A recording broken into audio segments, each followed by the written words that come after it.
Hello, hello, hello. Welcome back to In Black, the Black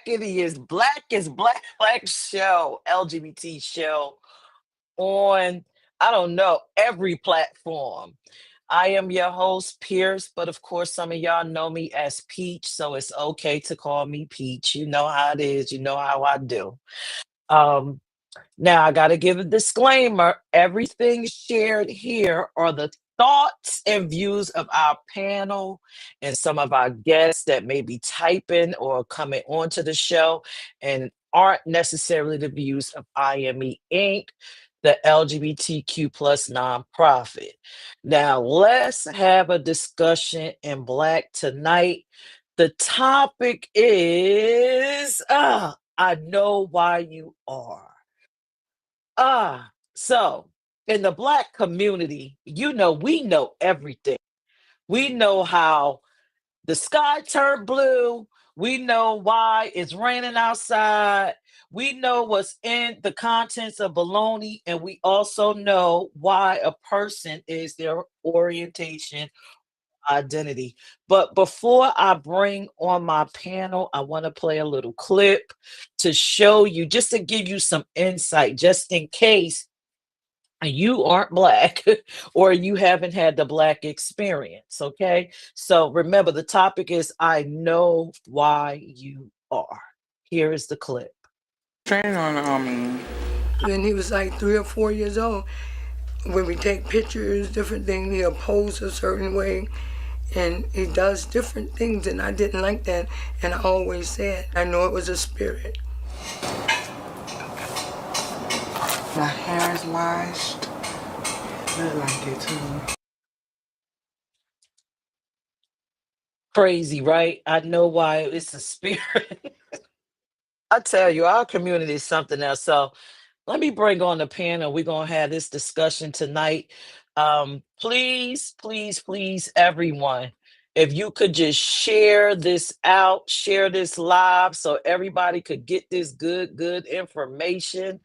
I'm bringing the panel on. Hi, you guys. Everybody's here now.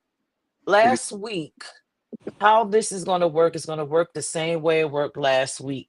In the big screen where you see me at is the person that'll be talking. I'll ask the question and then I'll bring each panelist up and put them on a hot seat.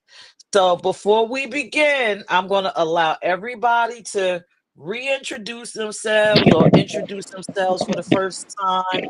Please tell us your name, your identity, your orientation, the reason why you are on In Black. So I'm going to put Andre and Zay in the hot seat. Well, I'm Xavier. I identify as bisexual, gay, I guess. And I chose to be on this because I be interested in the lifestyle and I be learning a lot of information that I don't already know. And sometimes other people's opinions or views help you with your own things that you go through in the lifestyle. I'm Andre. I identify as Andre. I just like what I like. and I joined the panel just to get overview of how other people think and to give my opinion on great subjects and help somebody else that may be needing to understand why they going through what they going All right, next up on the hot seat is Smack. Oh, how y'all doing? Y'all already know it's Smack. Smack the indie plug to a lot of y'all. Vonda Smack on the personal side. But I joined this to be able to learn and to see what others think. And just to have a good time with my blackity black folks. You feel me? What was the question? through. You answered What's your orientation? Oh, everybody know I don't like labels, but I'm a lesbian. Yeah. All right. So next up, I'm gonna put Tim on the hot seat. Hello, everybody. My name is Tim. I'm from Philadelphia. My orientation, I identify as gay. even though I have a bisexual background or a bisexual past. The reason I'm on here is because people have a lot of stereotypes about our community and what we are and what we do.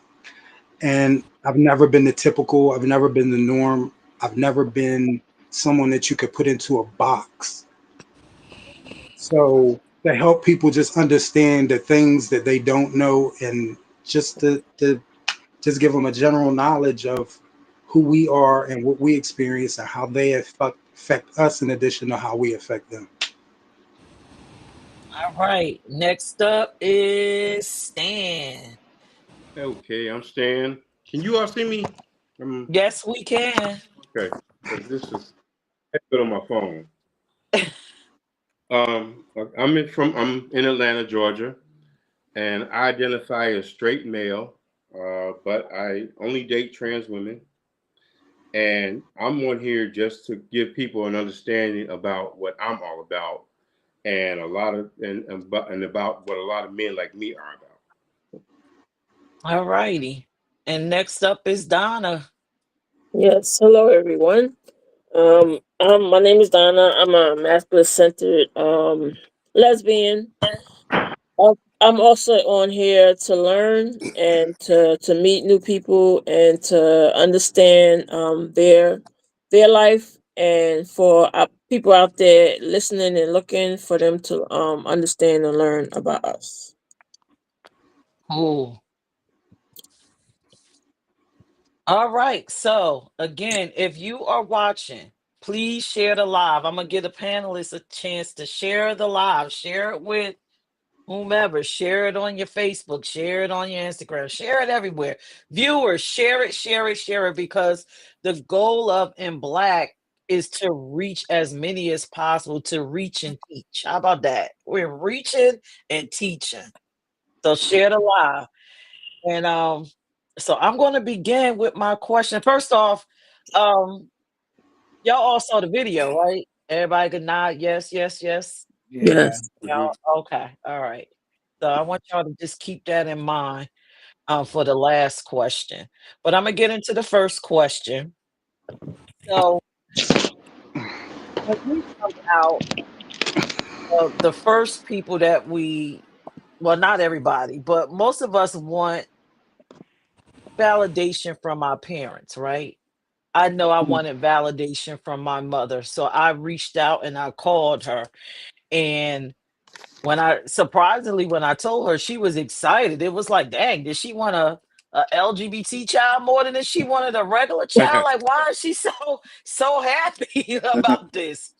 Um, and so I just watch her in amazement, and she talks about how she's proud of me. And when someone goes to ask her, about me, it's just all positive. So my question to you guys, if your mom and dad was asked to explain why you identify the way that you do, what do you think your mom would say? And the first person I'm gonna put on the hot seat is Smack. What would your mom or dad say? Man, my dad still called me his daughter, his baby girl. I'm the only girl. Be whatever you want. I still love you. That's my baby right there. She's doing these things. My dad's all right. He's all around guy. My mama back in the day would be like, I didn't teach you that. I didn't raise you like that. But now that my mother understands, like, this is me, it's always been in me. My mother is loving and supportive now. That's what they would say. They would be like, that's what makes my daughter happy. And my mother will stand up for me in a heartbeat and raise her cane if somebody disrespect me. All right, I'm gonna put Zay and Andre on the hot seat. Y'all ready? Yeah. All right. My mother we had these conversations, We got Zay and Andre on the hot seat. Not you, not yet, Stan. Oh, okay. Well, for me, my dad always tell me that be proud of me. he happy, but he calls me the weird child, but he has his reasons. And so it's not more so like that's my weird child because what he likes. It's more so of the things that I do and how I act. Like I can turn it on and be have my mind set as this how men would say it, or then I have my mindset like this is how it would come from the women's view. And then for my mom, like growing up, she used to be like asking me questions based on the friends that I would have, and be like, "Oh, well, do you want to try that lifestyle, or why do you keep bringing all these random people around that I've never seen before?" And I'm like, "Oh no, I don't want to be in that lifestyle. I just want to, be around different people." But then it got to a point where when I actually was like, "Oh well, mom, I think I'm gonna just date men," she was like, "Oh, okay. Well, thanks for telling me, but I already figured it out." But by you saying it out of my mouth, it's more so because my family is more all women. We don't have too many boys. So the few boys that we do have, they're all pretty much on the LGBTQ side.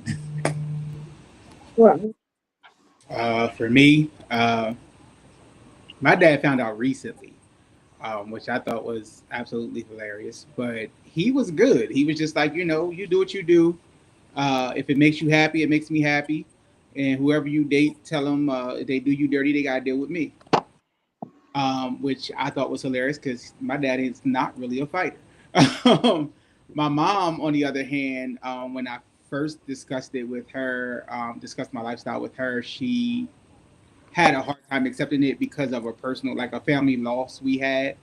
And she immediately went back to the loss of how we lost the person.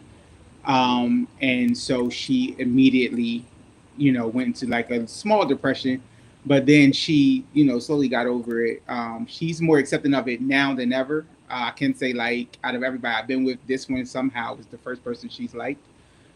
I have no idea, but she is now like, if she calls me, she'll say, "Where's my other child at?" My mother has never called nobody dated her other child, so it means a lot more now than it did when I first came up. thanks. That's what's up. I love that. Oh, me? You're Yes. in the hot seat, Stan. Oh, okay. Um, Honestly, we never really had conversations like that with me growing up. Um, it just never. I kind of, like I said, presented myself, and so it never became a conversation until a lot of years later, and I actually I got into a long-term relationship, and that was the thing I was more concerned about was how my mother would look at it, more so because I didn't want to disappoint her in certain ways. But um, my girlfriend was trans. My mother totally accepted it, never brought it up. They were like the best of friends. And my mother just said, it's just a matter of whether I was, it's as long as you're happy, that was the main thing. She'd rather see me happy as I am than if I just sat back and just did like with like a cis woman or something, and wasn't happy. So my mother was always happy with my choice and accepted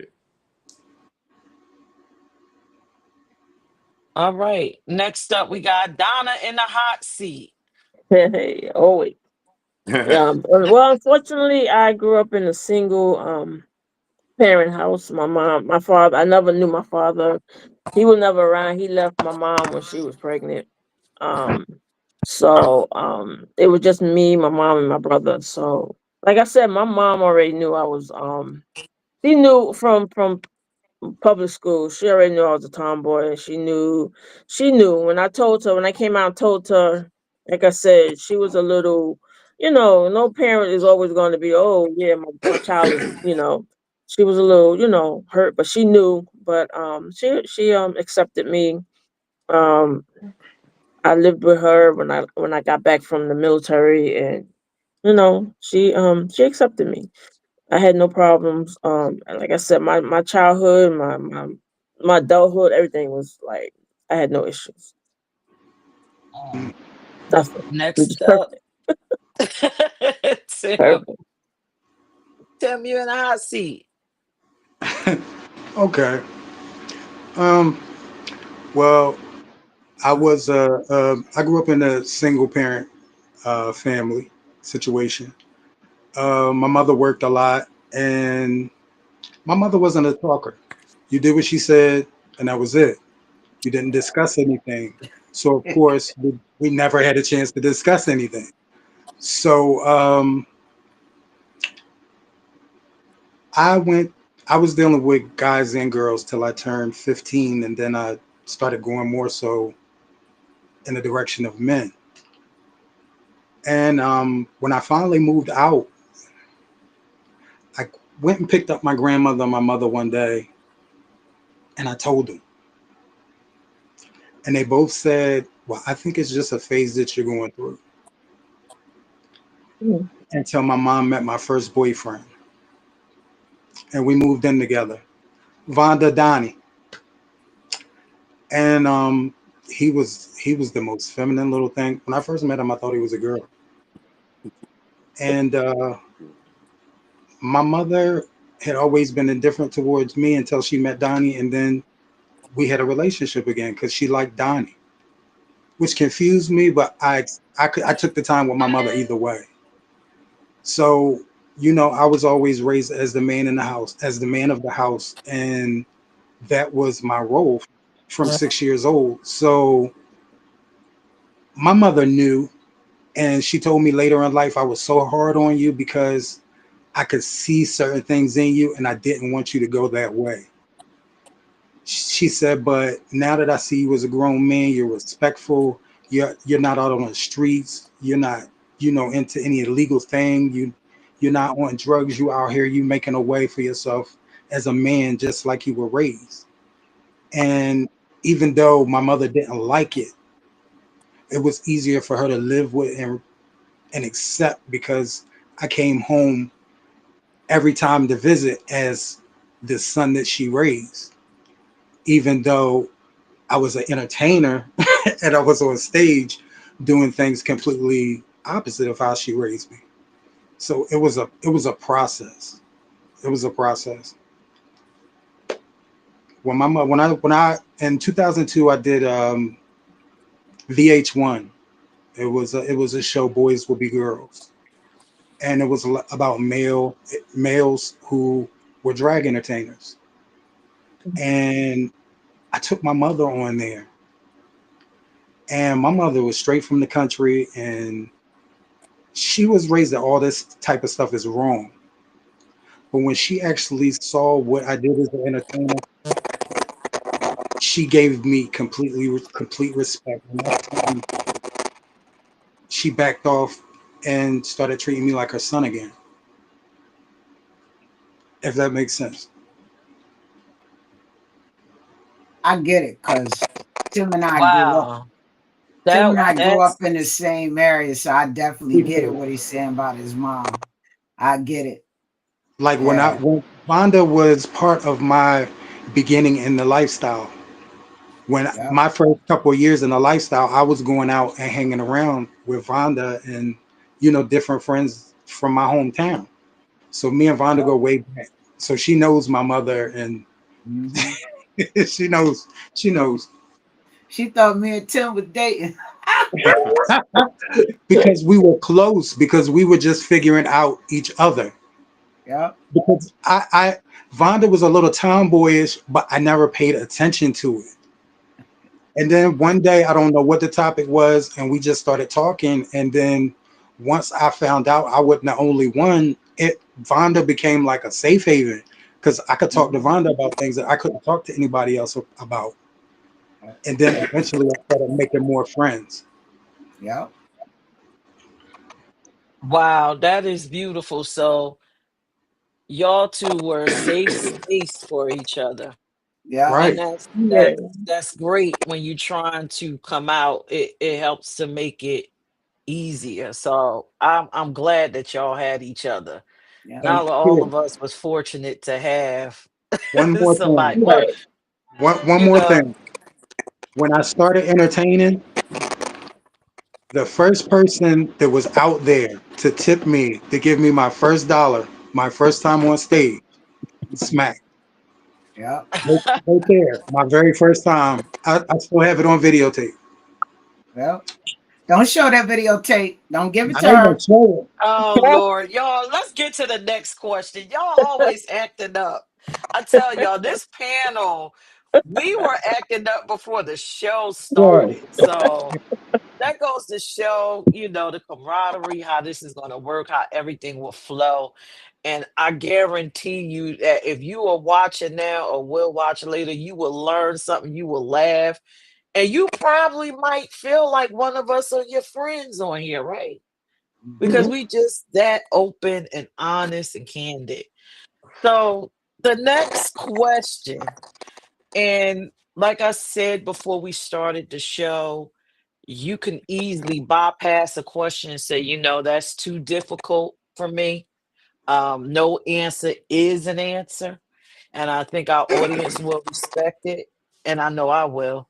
Um, so the next one, I know why you are. The black community has reasons as to why we ended up the way that we are. So the next question is,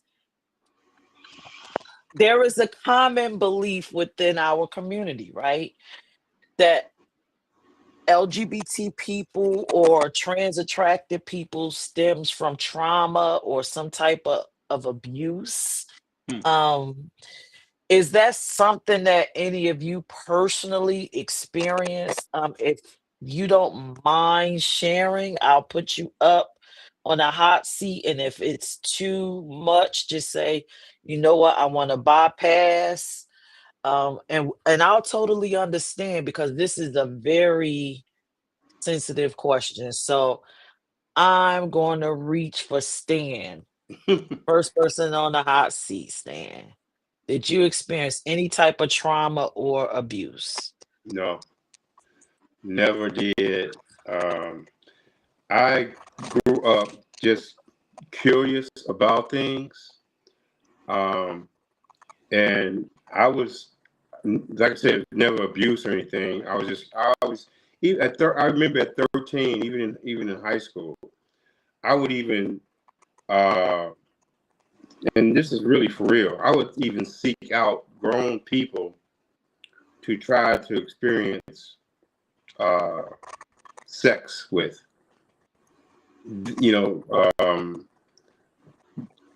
I would go to places where I knew gay men, hung out. And I mean, this is real. I mean, it was never abuse, but I just always my sexuality I knew, and I would even go places that even with grown men that I would approach to have sex with would sit back and like, hey, no, hey, you like 13, 12 years old type thing. And this is real. I mean, but that's what I saw because that's what my desires were.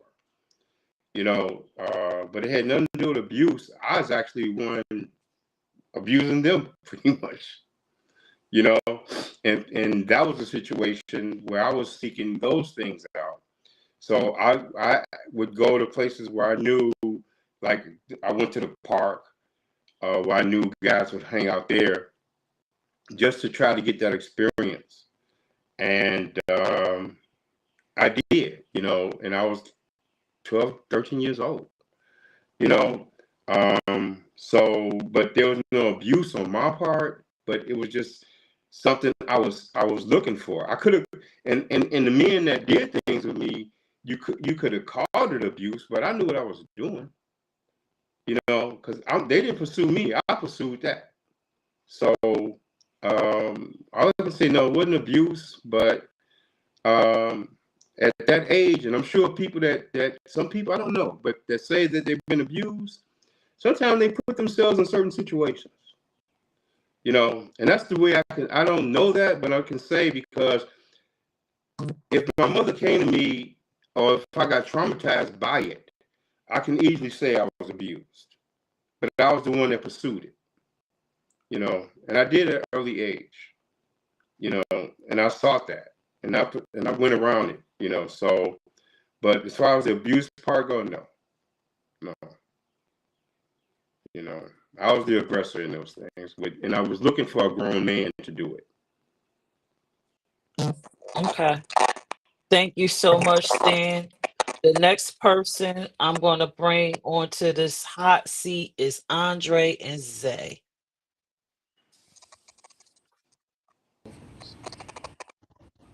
Can you hear me? Yes, I can. Well, for me, I wouldn't. It's a little bit of both. So it's like by me growing up with like mom always at work and dad was just not there. For me, it was more so like I felt like I'm gonna go to the man because I'm filling in that void that I'm missing. But at the same time, it was like for me, I wasn't opposed to messing with men. I was getting touched on by an older cousin because we were the only two boys of the family. So for me, it would be more just like it would traumatize me. But then after a while of it happening so much in my mind, it's like, well, maybe this is how life is supposed to be with male on male content. And then when it came to the women, because I always hung out outside, it was like I messed with fast people, so I experiment at an early ages. But it didn't make me determined to be like, I'm gonna just mess with a man, I'm gonna mess with a woman. That's why I always kept myself open to be bi. Because to me, I felt like the older I got, it's not so much of like I urge for the guy or I urge for the women. For me, I don't see any of that. So it's just like whatever you show me or how you make me feel, then I'm gonna show that back in return. Whether it be the man, it be the woman. I'm not gonna say I've never been into trans, but I've tried it. But it's more so, I guess, how the people make you feel. I don't necessarily see it as like because you're a man messing with a man that's gay or a woman messing with a woman. It's more based on everybody's the same and how I make you feel, or do you feel comfortable enough to be open with me in life? Um, for me, I wasn't touched. I mean, I've had two encounters where I was sexually assaulted, but for me, it didn't determine who I was. Like Zay, it was just really based off of like who made me feel like I was valued, and that's who I chose to talk to. Been married, had plenty girls, haven't had plenty men, but it's one of those things that if you can make me feel like I'm valued and you can make me feel like we can grow and we need each other to survive, I'm with you for the long run. We're not even asking no questions. Like, let's go. And so for me, it's just at this point, it's I've had more connections with the men that I've dated than I did with the females. Um, I think a lot of that too, though, for me is because I lost my wife, and that after she passed, I kind of cut off even wanting to be with a female because the females I talked to, they weren't her. So you go to that other side, that curiosity side, and that bisexual side kicked in, and I said, well, since I can't get another her, let's go find me a male that can actually satisfy what needs to be satisfied, and then also fulfill what needs to be fulfilled. Thank you, you guys. Next up, I'm gonna put Donna on a hot seat. Thank you.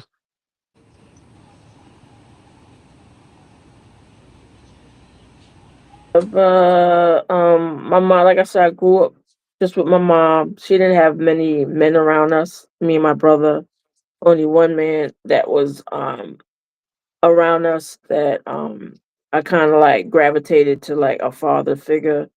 But no trauma. I think I was just came out my mom's vagina this way. I was born to be this way. It was no trauma, no touching.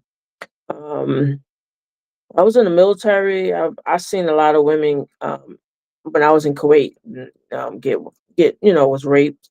I didn't happen to me, thank God. But no trauma. Just everyday living, happy. No, none of that. No trauma at all. No touching.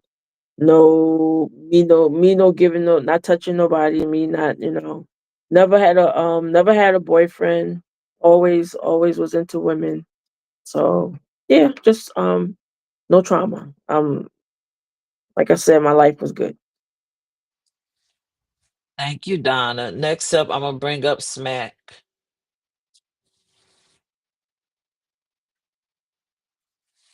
Um, I feel like I came out of my mama's womb this way.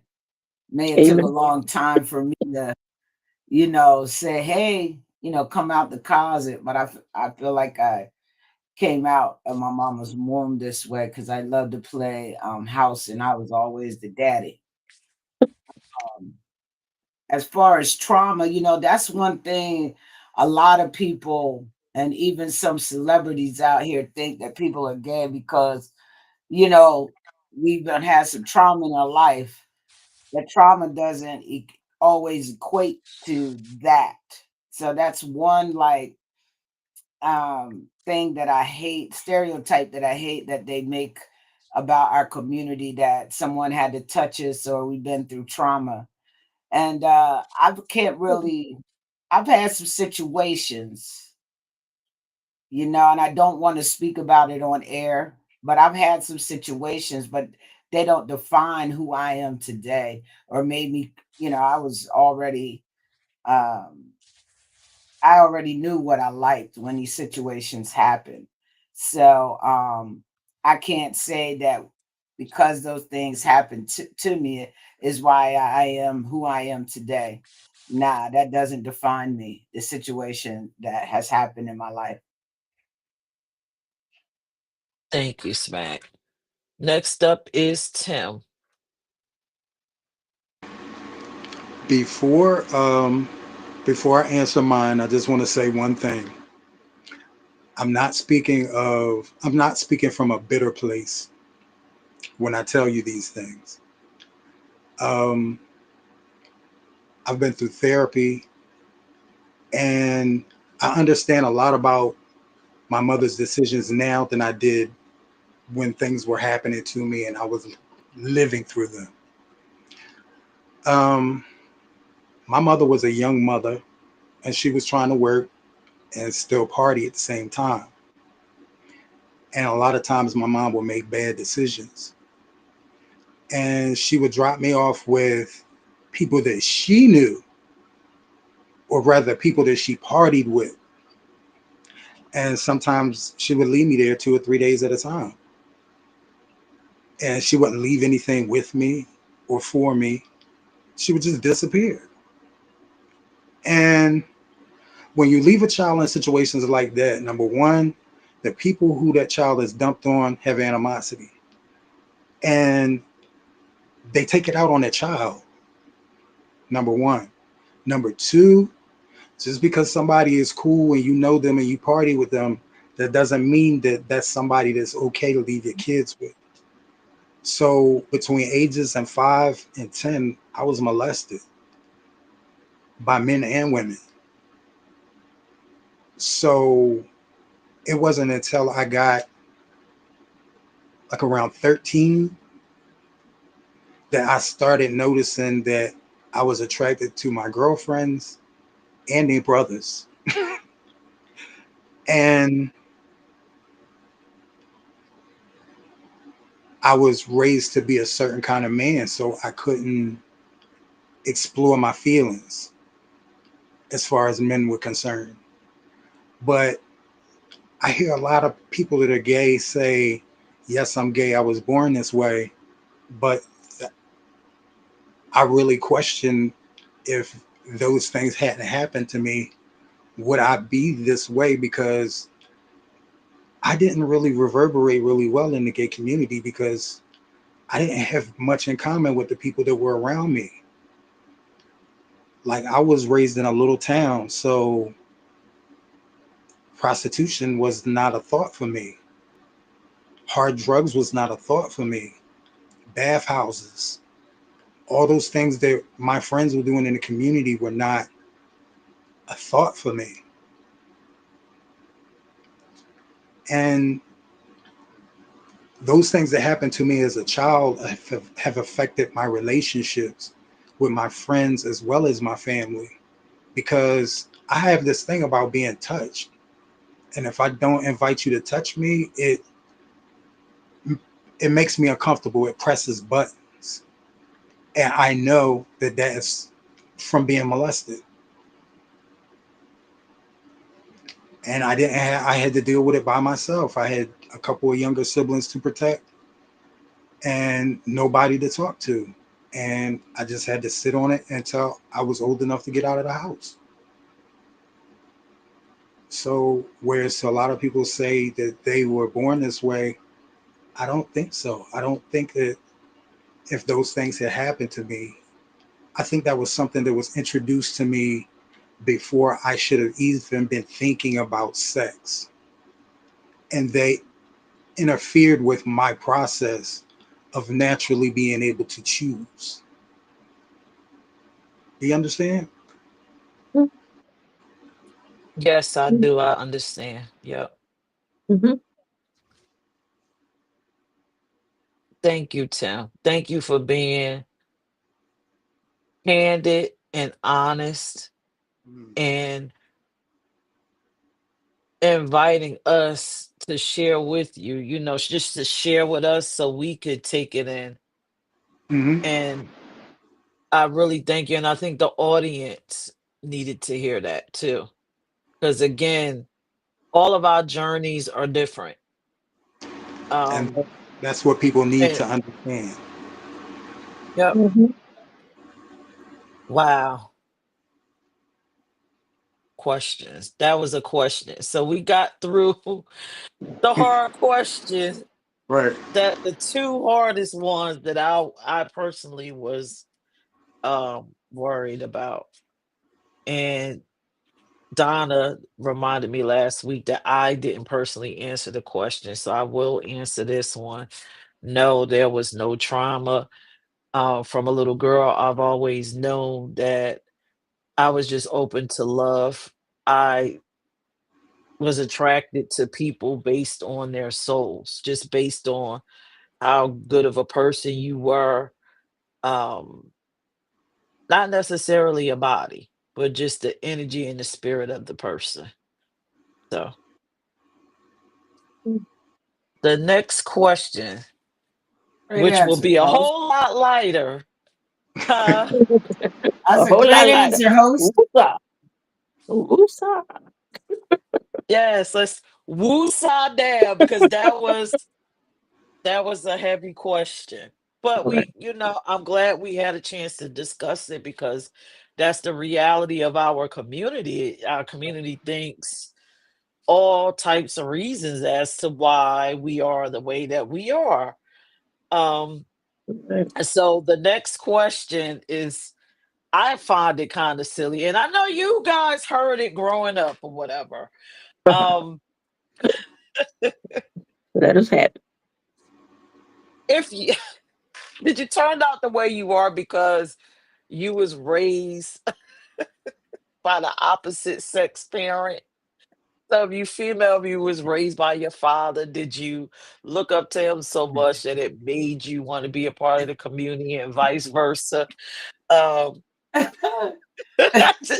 on now, you know this happens in Well, our I don't know community, my right? father, This so is a conversation. So I'll uh, put you up first, I Donna. can't. I can't even answer that because, like I said, I didn't know my father.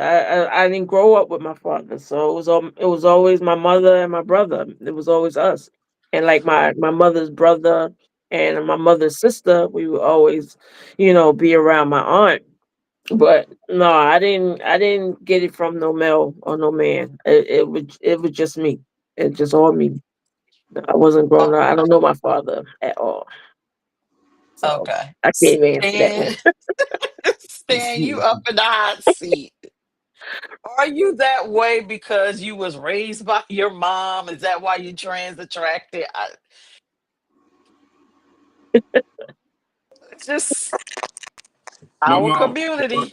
she was a gorgeous woman, but no, that wasn't it at all.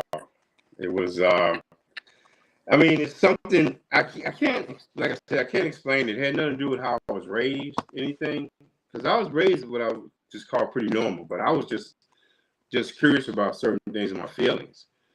Um, so, um, and everything that I felt, it's just like in your life. If I was to die today, anything that I ever fantasized about in my life, I fulfilled it. and I've done it. And so I would never, I would not die and say, wow, what if I did this? What if I did that? Everything I thought about doing, any fantasy, I fulfilled it. And whether I liked it or not, I did it. But it had nothing to do with how I was raised. It was just me, and that's my mother didn't raise me a certain way and didn't raise me to believe a certain thing. Um, it was just me. I had desires, even, as a young kid, 11, 12 years old, and I didn't sit around waiting for people to try to define who I was. I had to define that for myself. And that's the things that I saw. I think that's even how my mother was proud of me growing up, is because it took a lot off of her, because she felt like, wow, I didn't have to sit back and try to explain this to him. He did it on his own,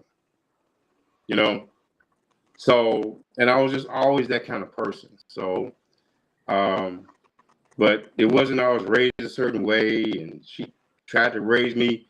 I think we had a conversation one time about my father. My father wasn't never around. I would see him. But one thing she told me was that she thought he had relations with men, and that was one of the things I thought that one time we had a discussion, and she just asked me,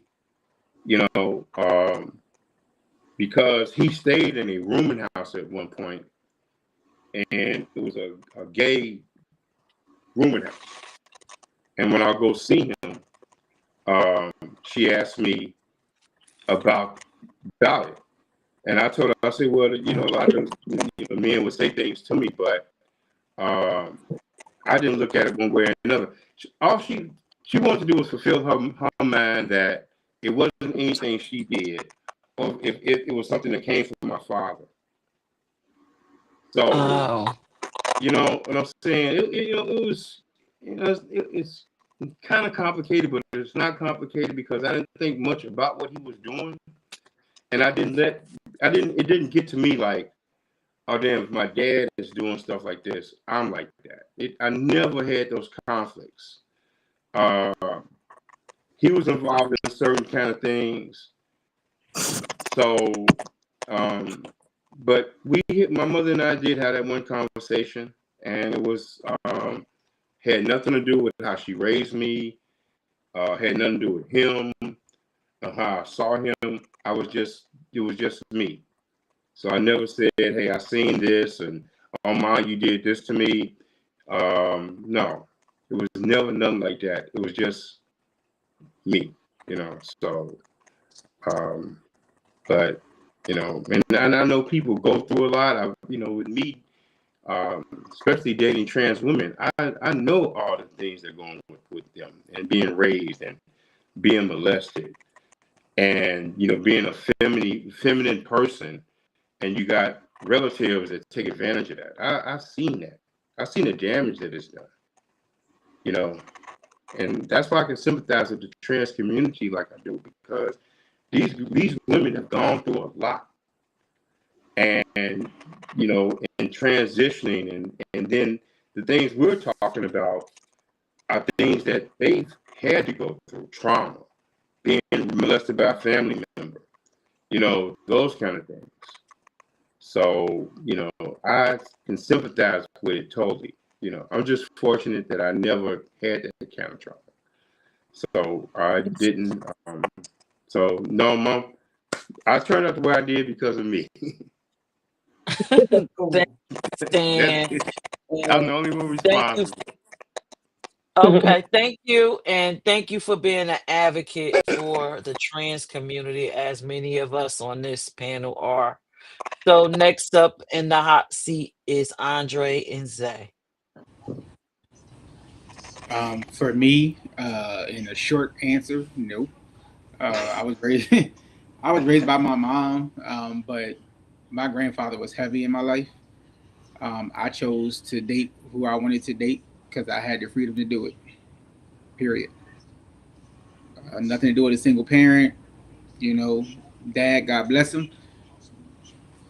he was never here. He was he was locked up, and if that's what made his soul happy, so be it. But my granddad was always here, and my granddad always taught me as a child, you do what makes you happy, and this what made me happy. So he was the first one I told that this was my decision. Uh, and before he passed away, he said, "You keep doing what makes you happy, but get you somebody that you're going to commit to until you die." And that's what I've been working on. So, you know, pop out happy damn.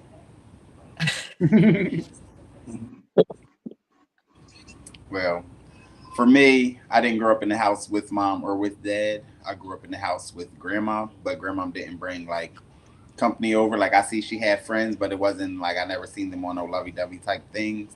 But when it did came out to me figuring out who I wanted to be, whether if I wanted to be, well, I'm gonna say it in the words of like if I wanted to be the normal or the non-normal person. But I don't know how you justify like because I'm gay, I'm not normal, or because I'm straight, I'm normal. So for me, it was like the family background that my mother came from, well, that my dad came from was more so like they were against people who were different. If you didn't like the same thing, then like you're an outsider to the family. So when it came to like me trying to figure out if I wanted to be with men or women, my mom would like always find things like maybe I'm talking to a boy or maybe I'm talking to a girl. Or I done wrote a letter or I wrote something in a journal that was like not the normalized thing of men and women. So that made me be like, oh well, if I be gay, maybe my mom's not gonna accept it. But she used to say little stuff like, well, if we called your dad and told your dad about this, how do you think he's gonna feel? What do you think he's gonna say? And I used to be like, well, the man's not even around, so how can he say anything? But at the end of the day, don't y'all want y'all child to be happy? Because I realize a lot of people in our community take themselves out because they feel like from their family, like you don't accept me because I'm not the child that you raised. But I don't understand how you raise a man or a woman to like what they like. They don't have to physically see it, it's just more so of a feeling that they have. Like I was around a man, and this is the vibes that I got. Versus I tried it with a woman, and these were the vibes I got. But my aunt had this friend. She was from Barbados, and she used to always say to me, like, you don't have to be gay. There be women out there who do stuff to you or make you feel the same way as what the man could do. But I never understood it till I got older. So to try it from different sides of the world, it made me be like, okay, I'm confused on which one I'm supposed to be with. But for me, it was more so like this one made me feel nice, and that one made me feel better. But it was like, what did they show you? What did they actually put out there? Right. Thank you. I'm gonna put Vonda in the hot seat. All right. So in my teenage years is when I came out. I got tired of hiding it. I ain't gonna lie to you. And my mom called she's like, "What, are you a dyke now?" I said, "No, I'm a lesbian." And that's how I came out. I'm gonna keep it real. And I just got tired, and I guess it was through rebellion a little bit because I was doing everything, y'all, like going to church, and I was going to church too much for my mom thought I was going to visit, see some boy, but I actually had a crush on somebody in the church. Excuse me, Lord. And you know, when my mom came out that way because my manager at McDonald's was someone I had a crush on, and they had a crush on me. That's how, uh, you know, I lost my Oh Lord. virginity, my first time. And so Wait, my wait. mom would see that I was always with this person. And my mom was like, when she came out and said that, "So you a dyke now?" I was like, "No, I'm a lesbian." And I said it with attitude. And she was like, "What did you say? Oh, you can't stay." That's how it came out. And so I'm going to say, yeah, breaking it to my mom, it came out of rebellion. And then she called my dad, and my dad said he didn't care. And I think that was the point. Like, he's like, "It's still my daughter. I'm still going to love her. I don't care as long as she's happy." And then when it got to my grandmother basically, they Dotsons. You know, My So grand, it was like, basically, you wasn't raised by your dad, you was raised by your mom. yeah. So you weren't affected Well, my by dad the had me opposite every weekend. sex. Okay. My dad had me every weekend, and my dad was a baseball coach, basketball coach. I wanted to be everywhere my dad was. My dad, that's how I learned sports from my dad. And I think sometimes people in the family blame my dad because I was a daddy's girl. You know, summertimes I was with him every summer, and you know, whenever he had basketball practice, I'm there shooting with the team as a little girl. But I've always been a tomboy, never smiled when I had a dress on. Any picture you see me in a dress as a little girl, my face is scrounged up. I am not smiling and not in their picture, for real. And I'm keeping it all the way real. But I think, you know, because of how my mother was raised by my grandmother and grandfather, they come from that deep church background, and that's how they raised my mom and my uncle. Whereas my dad, it wasn't like that. Yeah, we go to church or whatever, but my dad, the smack side of family just taught you to love everybody, no matter what. That's your family. You still love on them. But the only thing for me, as long as my mom, dad, brothers, my immediate family okay, then I was okay. I didn't care what my cousins and all of that thought, but my cousins, they accepted me too. So I didn't really have too many problems. The only problem I had was with my mom. She felt like I let her down because I'm the only girl like girls. You know what I'm saying? All right. So Thank you. you're You welcome. Let's bring on Tim. um, I'm gonna say, growing up in a single parent household with just my mother, it pushed me in this direction. Um, because my relationship with my mother damaged me in a way where I always had a hard time trusting females. Um, with my emotions, you know. Okay. I can be with a woman, I can satisfy a woman, but I can't bring it I can't bring myself to relinquish my heart to a woman because of how bad I've been abused by women in my life. Um, and not having a father around, young black men learn from imitating and emulating a male figure. That's how we become. That's a large part of how we become the person that we become by the male figures that we have to model ourselves from growing up. And a lot of single mothers feel that they have to be harder on their son so their son doesn't turn out to be soft. But what I found out is women equate masculinity to being mean. And the things that single mothers do to their male sons that they think is toughening them up is actually destroying their trust in women. It's destroying their respect for women because you are the model that I have to build from. You're the model I have to emulate from, and you're nasty and you're disrespectful to me all the time. And you think that is being tough on me like a man would, and it's not, because there's a certain amount of love and bonding that goes into a male and a male relationship. And being mean doesn't emulate that. It leaves a void. Right. So I'm not coming at single mothers at all. We realize single mothers, the positions that most of you are left in. So this isn't a stab at with single women that are raising kids by themselves, but it's a reality check on what you think you're doing to your son as opposed to what you are actually doing to your son. And later on in life, a lot of women who are mean and disrespectful to their male children, that's how the male children treat the women that they join with in life.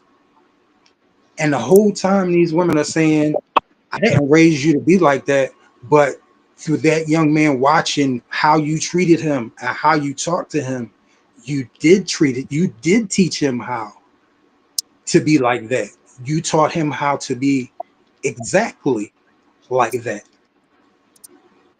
So yes, it's a lot of things about the single parent situation that I do think it made me easier to cruise in this direction. Thank you, Tim. Wow, that question was a loaded one. I didn't think that question was going to be as loaded. But listening to Tim, I'm sure it made all of y'all think back, right? Tim, you make people think. And for Right, me, just hearing you, I thought about my childhood. I grew up in a two-parent household with my grandparents, and my mother and father weren't around. But I always navigated towards my grandfather. He was my hero. And my right, grandfather always would say, I see something in you, and I have to raise you to be independent. I have to raise you to not want to rely on any male. And I need you to be strong, resilient, and have a voice. I cannot have you be, I love my wife, but I don't want you to be her. I want you to be able to do other things because I see life being different for you. So I wonder, based off of what you said, did he condescend me on my journey? So that's something to think about. right. Thank you, Tim. Thank all of y'all. It's just, wow, this panel, this is just awesome. And I'm glad that this show idea manifested in my mind because I'm learning a lot and I'm Yep. sure the viewers are learning a lot. Are you guys learning a lot Yep. from I Absolutely. actually I listening like to I you? like views. I like Yeah. what he voiced and what he says because when he was saying that, I actually that was in my head because I actually felt that because it was the same way for me. So I felt like when it comes to the women being hard on their sons, it's like I'm gonna be harder on you because I don't you don't have that male figure. So this is what you need to be like. This is how you need to be. Versus the fact of like it's okay to show us that sensitivity. So because you don't show me that sensitivity, that makes me view you in a different point of view. Mhm. Wow, yeah. And then I saw it as the reverse, a male being harder on your girl child, Right. expecting a lot out of me, whereas he didn't really raise my mom or his other daughter to be like that. And even my brother didn't have the responsibilities or wasn't like I was even left with his hopes and dreams. Okay, I'm dying, so now you have to figure out a Right. way to push us forward, Hmm. to keep our generation going and look out for everybody else. And I have carried that with me. And Vonda, we're in the relationship, she'll tell you it's a lot of decisions that I make that she don't necessarily understand, but it's almost as if I'm carrying the mantle as if I'm the patriarch. Mhm. Huh? So it's a heavy weight. If it's heavy for men, imagine how it feels for a woman to Right. Right, feel like that. It's stressful. All Absolutely. It's right, right. what you were saying. right, so the next question. This is lighter. Hopefully, this is lighter. This got to be lighter, right? These are heavy. All right. So this is the funny one, actually, to me. In our community, right? I don't know about the white community. I'm not white. I don't frequent white spaces like that. Um, but we believe in conspiracy theories, right? The Yeah. water done turned us gay. Um, the red Oh, dye the food. Kool-Aid. Yeah, the The, food. the government had an agenda. Are any of y'all gay because of a government conspiracy or transattracted or whatever your orientation? Did it happen because of some type of conspiracy? And can you tell me a conspiracy that you heard of? Like I just told you two, the The food. water The food. and the red dye in the cherry Kool-Aid. I, I'm gonna put Vonda in the hot seat first. Well, you already took mine. The water. I think it was like they were trying to say chemicals in the water where people live made us this way. I think that's the first one I ever heard. Um, like the government put something in the pipes. I'm like, you really think the government came and they put, I'm just thinking, when I heard it, I'm like, okay, yeah, they really went through all the trouble to put take a Doppler and drop something into the water that go to all the houses. I said, y'all sound dumb. But that was like the first thing, chemicals put into our water. That's why we're this way. Thank you, Vonda. I'm gonna put Donna. Or all right. So no, is there a I conspiracy, heard the food. Donna? I heard the food. The food We was don't we don't see your face. You got to bring your camera up or down. oh, We Yeah, see. we let's turn can't it see on. your Let's turn it face. on. Yeah, 'Cause go ahead. We got you. that's the only way it's gonna work. No, I've heard the Okay. food. I've heard the food that I even heard some vaccines. I heard all kinds of stories. Food, yeah, definitely the food and like you said, the water, but um that's the only thing I heard. And just or I don't know, it could be the chromosomes too, chromosomes, So it's a lot. I don't believe in none of that. Like I said, people make up stories to divine trying to figure out what we about. People don't understand us, and that's why it's so hard for people to even respect the community because they really don't understand us. So but yeah, I've heard crazy stuff about like different stuff, but nah, it wasn't the food, it wasn't no dye, it was no water, none of that for me. Like I said, I was born this way. I don't care. Nobody can't change my mind. All right, Stan, I'm you there up with you. next. No conspiracy, no water, none of that stuff. I didn't. I never went. No, I never. Why? How could they choose my water or the water in my neighborhood? And all this kind of stuff. No, not at all. So. Wait, Stan, what state do you live in? Huh? Oh, I What thought state? you were in Detroit. I thought you were in Detroit. Never mind. No, I'm in Atlanta. Atlanta. All Yeah, right. Okay. the water down here, especially in Atlanta. Yeah.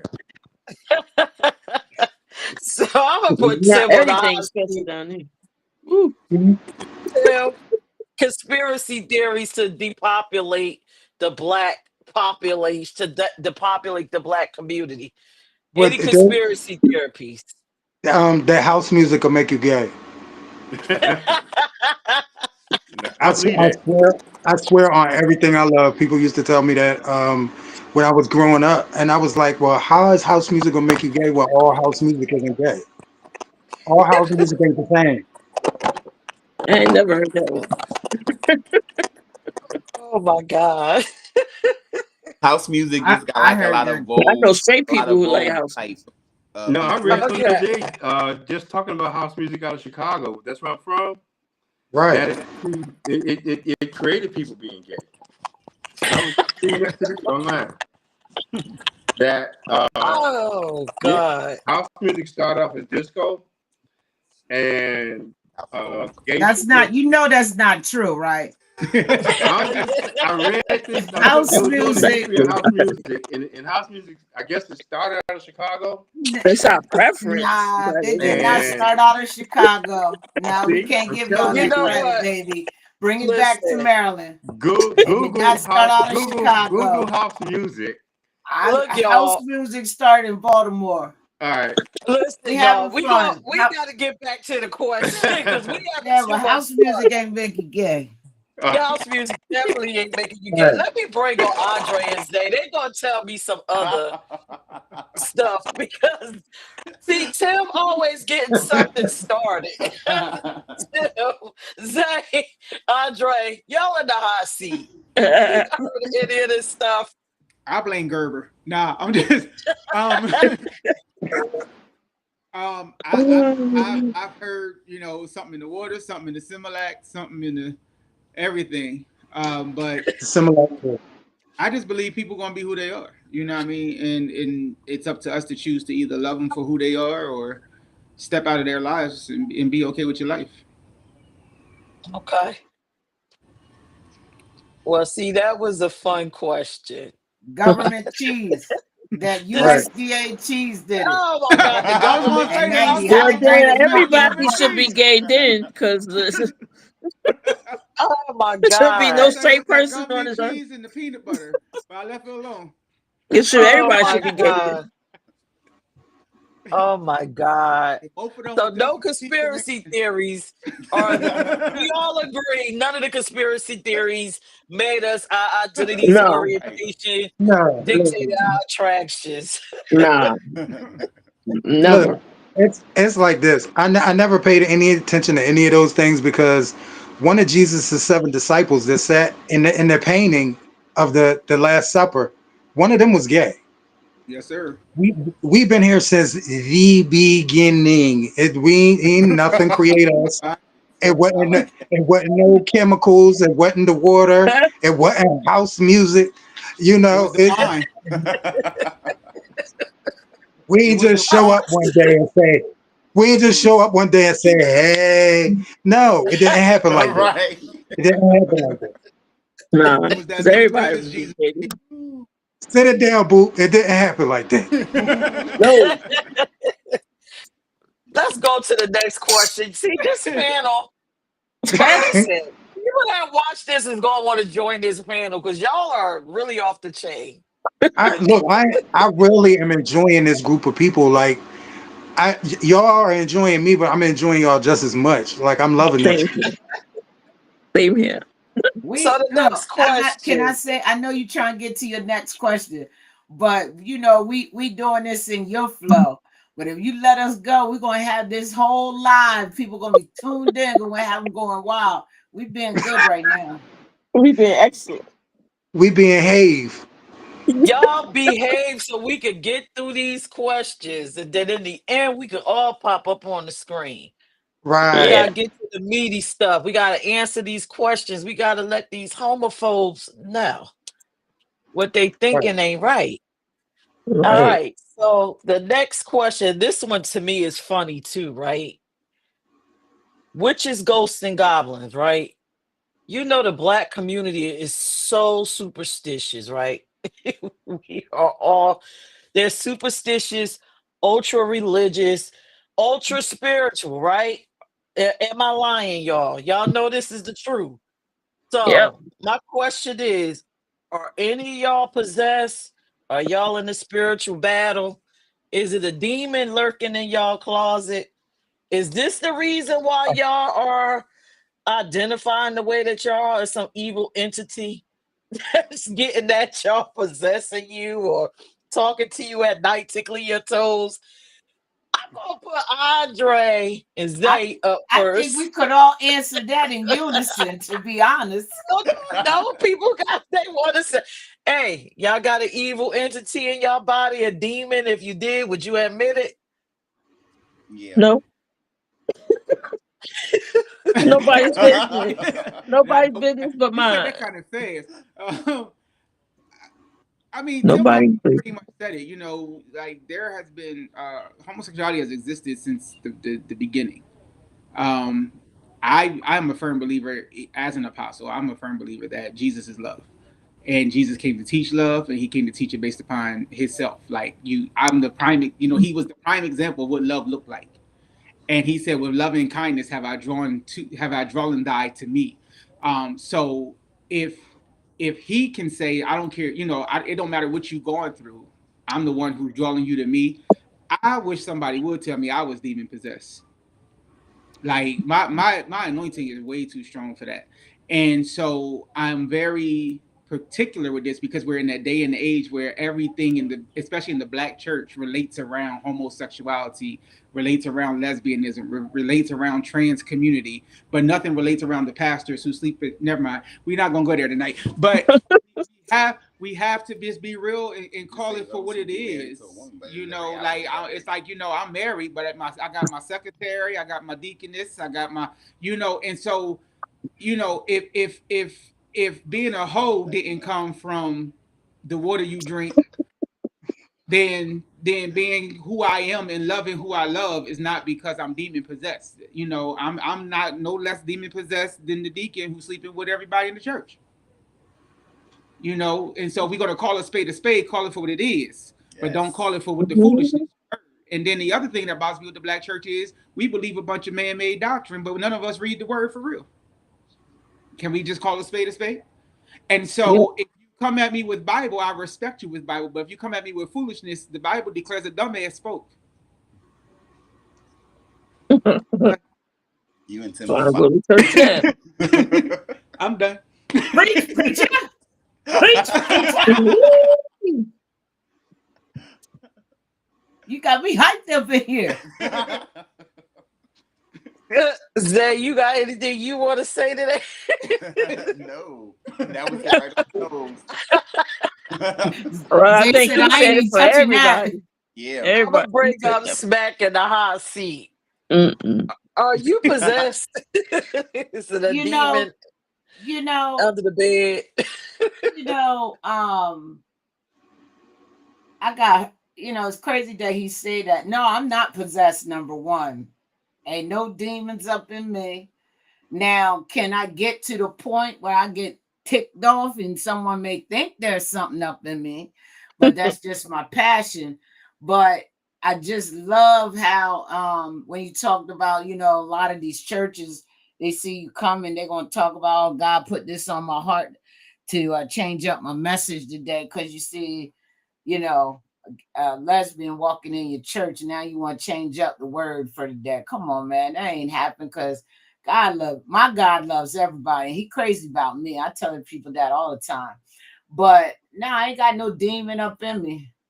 But I've seen plenty of videos where parents have taken their kids to church, and I forget what it's called, spiritual warfare or whatever, trying to bring demons out. And I know it's all fake. Ain't nothing happening really like that. I'm sorry. And then they'd be like, "Did you see it?" And I'm looking, I ain't see nothing come from nowhere. I would have felt something, but now I don't believe it. I don't believe that. And that's something that's been passed. I'm one of those, I'm 52.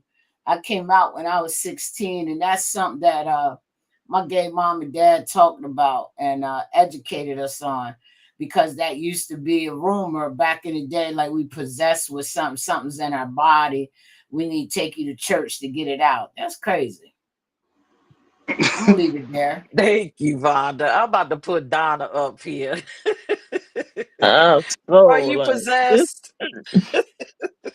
Yeah, I'm possessed with Janelle Monae. That's who I'm possessed with. But no, I'm not possessed. I'm not possessed. And also with the they think we crazy too. Like we got mental issues, so they want us to get therapy. They want us to see a therapist because something is not right up here because we gay. We get so bad. We get so much bad stipulations on why we are what we are. It's sad, but no, I'm not possessed. I had no demons. My house is clean. I had blessed my house before I moved in here. No, I'm good. I ain't got no demons. I don't go to church because there are demons in them churches. Ooh, Tim, No, you next.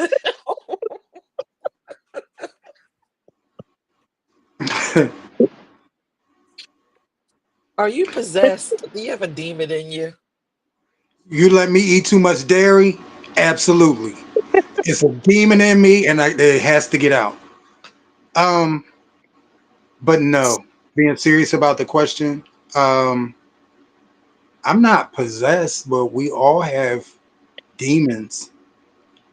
That cigarette that you can't put down, that's a demon. Alcohol. That alcohol that you can't put down, that's a demon.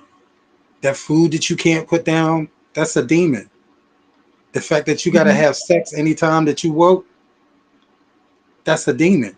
So, I mean, we all have demons, but I'm not possessed because I'm the way I am. Right. That's no, no.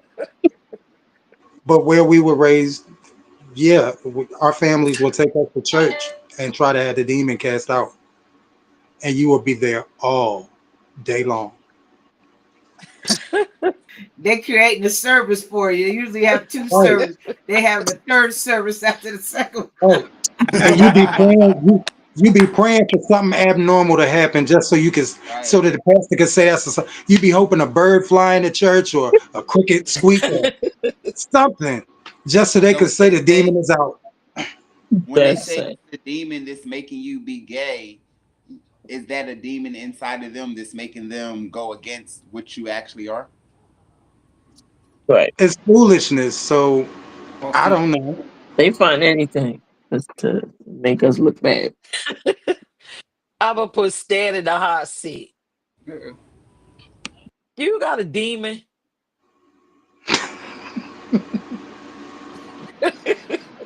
Yeah, that phone. Yeah, it's moving the phone. That's the demon. Uh, no. Sometimes we all want to be good. Um, People like us when we bad. Um, it's like when you look at the sins is with church, and you look at what's the two biggest sins? I would say Gluttony. jealousy and envy. I say gluttony. Jealousy and envy causes harm, but the rest of the sins we do get a certain degree of pleasure from those.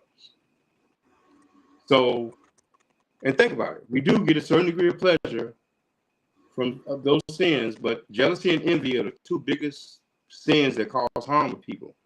So no, I'm not possessed, but I don't put myself in a box. And so it's a fun question. So I'm gonna say in a fun way, people love me when I'm bad, and I do get a certain degree of pleasure from the other sins, but I don't indulge in jealousy and envy.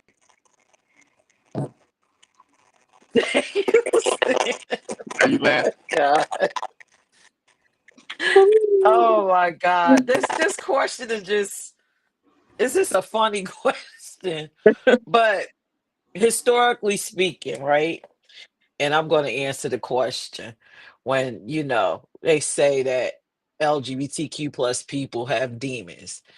If you look historically, we were your spiritual advisors back in ancient times. And I would ask anyone that's on here to go ahead and do your research. Look up Anana, which is a Mesopotamian god.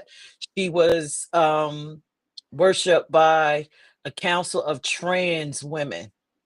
So, even in Indian cultures, we were your spiritual advisors. And if you pay attention, a lot of your psychics that you like to talk to and dial into on the internet, they are a part of the community. So Mhm.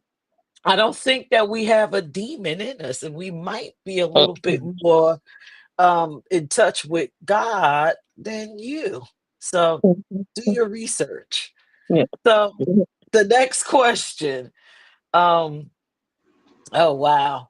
Now, this is a funny one too. I think it's funny because I know I experienced it, right? So, typically black families, some do, but most don't send you to conversion therapy when they think you're, LGBTQ plus or trans attracted, right?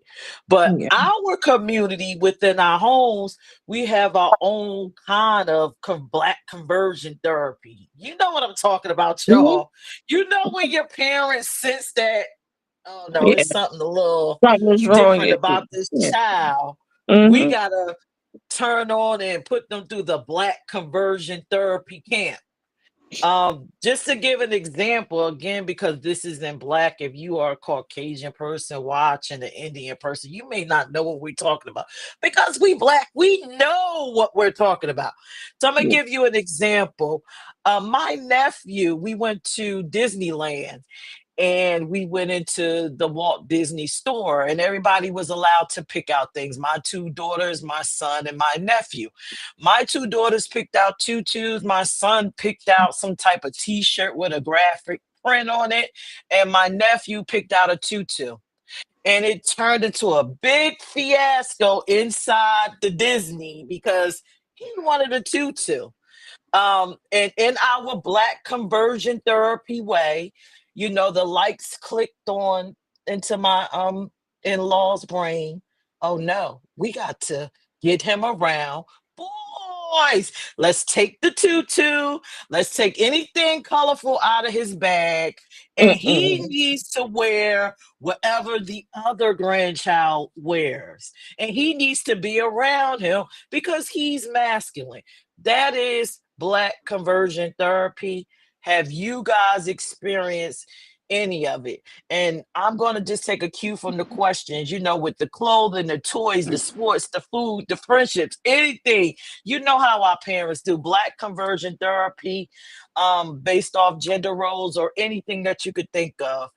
I'm going to start with Zay and Andre. Did you go through Well, black conversion therapy? never been through therapy for it, but they do label. Like for me growing up, they did label a lot of like, boys don't do this, girls don't do that, or boys only play with this, girls only play with that. Like for instance, I'm gonna say when it came to Barbies, Barbies yes are for the women, but if they're only for the girls, why do they make boy Barbies and call them something different other than a Barbie? It's like a GI Joe or some type of robotic something. But in the reality, they're all still a Barbie. So it's like if the woman can play with it, the man can play with it. But why does that make you gay? Because that's what you like. I think it was the fact that they didn't mind you playing with the Barbies. It was just when you undress the Barbie and leave a male Barbie undressed, it might become an issue in the black household. But um, for me, my mother was strict with boys only like the color blue, which was apparently a lie because my favorite color is red. Um, I've always it liked was red color. always, real boys play sports. Um, I didn't have that issue. I had a job. You keep your trophy. I can buy one. Um, so it was always this is what boys do. Like I was a wrestling buff, so I love wrestling, pro wrestling. But we all wrestled in the community. But because I was also a community activist when I started the drill team, it was an issue. It's like, what do you start the drill team for? Then mind you, fact that I like literally had at least 40 girls that were not running the streets throughout the whole summer or throughout the whole year, and they all have become productive in their own individual lifestyles. And forget about all the fact that I had 30 young men on the drum corps, and I did all this at 16. You know what I mean? But for her, it was just boys don't do uh, drill teams. Boys don't do community work. Boys don't. And so I had got to a point. She said it around my granddad, and it irked me. So I got to a point where I asked her, well, "What have you really accomplished?" And that shut her down right there. Yeah, I agree with that So because for me, it was like in camps and stuff like that. I wanted to play with the boys. I'm okay with the sports, but in the reality of it, they had a cheerleading team. I was more excited for the cheerleading than to be with the sports, but mhm, I had to have a label because boys don't ain't into cheerleading. Boys don't cheerlead. yeah, yeah. It was always boys don't, boys don't, boys don't. She had an issue that my best friend was younger than me, even though he was a boy. So it was. I just got to a point where you can't please everybody. Um, and for me, it just I've learned to be me, unapologetically me. That's my life, literally my life philosophy. I am unapologetically me, and I don't apologize for who I am. And because of who I am, I've broken a lot of barriers, and I've accomplished a lot of accomplishments that most boys that she wanted me to be around didn't accomplish. I later on in life, I actually came back to her and I said, it's funny because the same boys you wanted me to be just like, every last one of them have a record. Wow. Vonda, you up next in the hot seat. Did you experience any kind of black conversion therapy in home? Shoot, man. I remember one time, right? I don't even know. I don't think my mom. Okay, my mom hated the fact that I never wanted to wear these dresses, right? Cause it ain't my thing. I mean, and I would always put shorts or jeans on under the dresses, and I remember my mom wore my behind out because I had jeans on under the dress, but that's how I was comfortable. I just didn't like wearing dresses, and I hated when I had to, because I always used to question everything. Who said you had to wear a dress going to church? You know, No. and I remember one time I had this T-shirt on that said "the best under the sun." That's when I realized that my grandfather he slapped me so hard, and it's because we got them T-shirts from my mom's job. Go down to the beach in Ocean City. She worked at Peninsula General Hospital. They give you a shirt every year, and it just said "the best under the sun." And my grandfather smacked me so hard. And then my mom, I can't really say nothing about the sports because I think our family, I think they thought like for me and my brothers that sports was gonna take us somewhere. But I never had no, I don't think I had no type of conversion therapy other than when my mom found out I was gay. I was in the car with her and we was having a heated discussion and she was flying. I thought she was gonna try to kill us. I guess she thought she could scare it out of me. I don't know. Ain't happened. I don't really think I had no type of convert because my dad loved me. I ain't had no problems. It was getting my mom on track. My grandmother just I couldn't bring nobody around her. And she didn't like my haircut. So I guess that could be conversion Dang. therapy. Yeah, because I had a boy, had a top, You I was was always into your hair being low cut. no, my hair when I came out, I went because I had a jerry curl. Back then you got jerry curl, and I had it long on one side, short on the other, but had the sides faded, right? And then I went when I went to college, I went to like a box haircut, like kid and play type thing. My grandmother didn't like that, so what I had to do was make it a little extra wet, make it curly, and have a little curl dangling in the front, make it look a little feminine, so I didn't look so boyish. But yeah, but I don't know. I try to respect my grandmother's wishes. My grandmother did a lot for me. And so I try to respect her wishes. She's the matriarch of our family when she was living. But after that, I go back to me.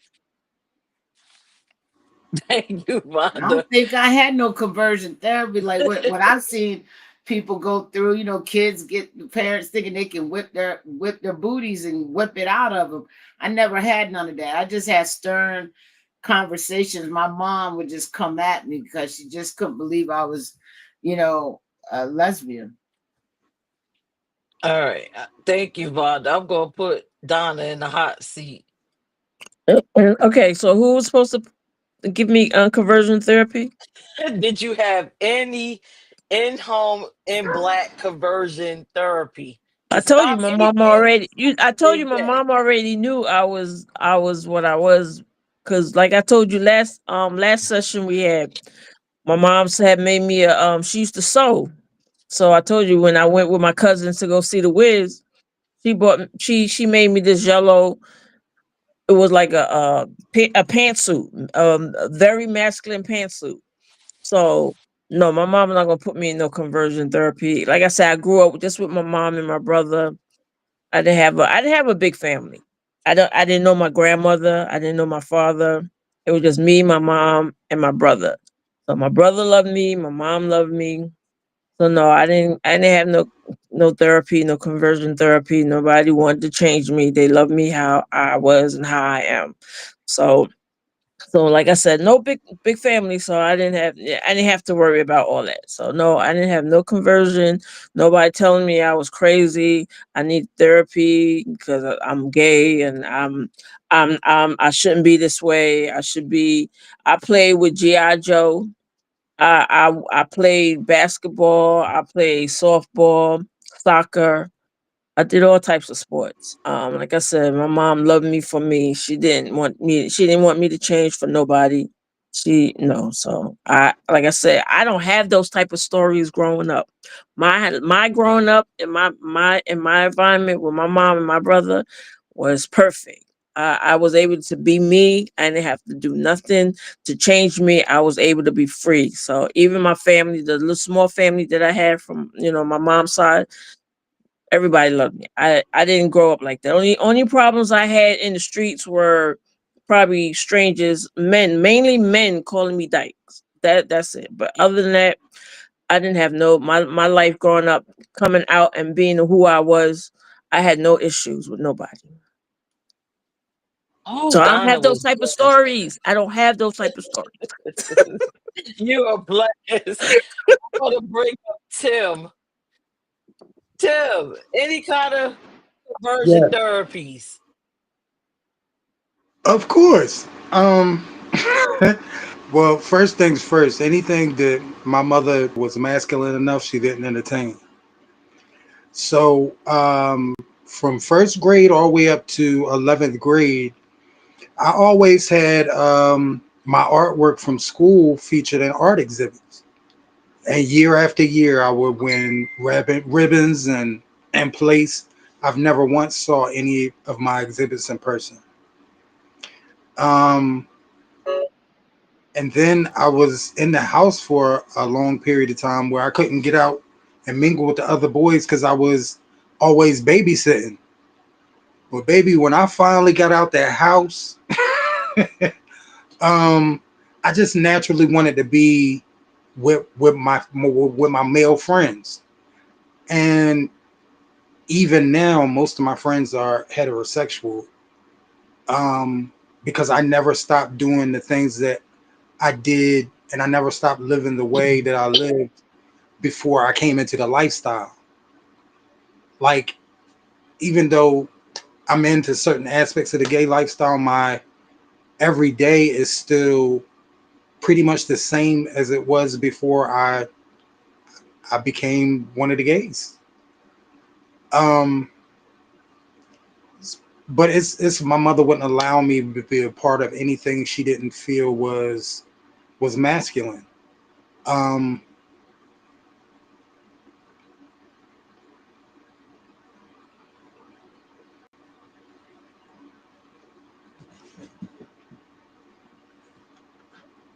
Did he freeze?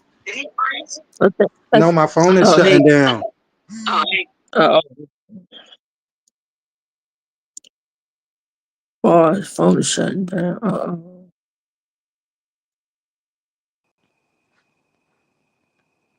Okay.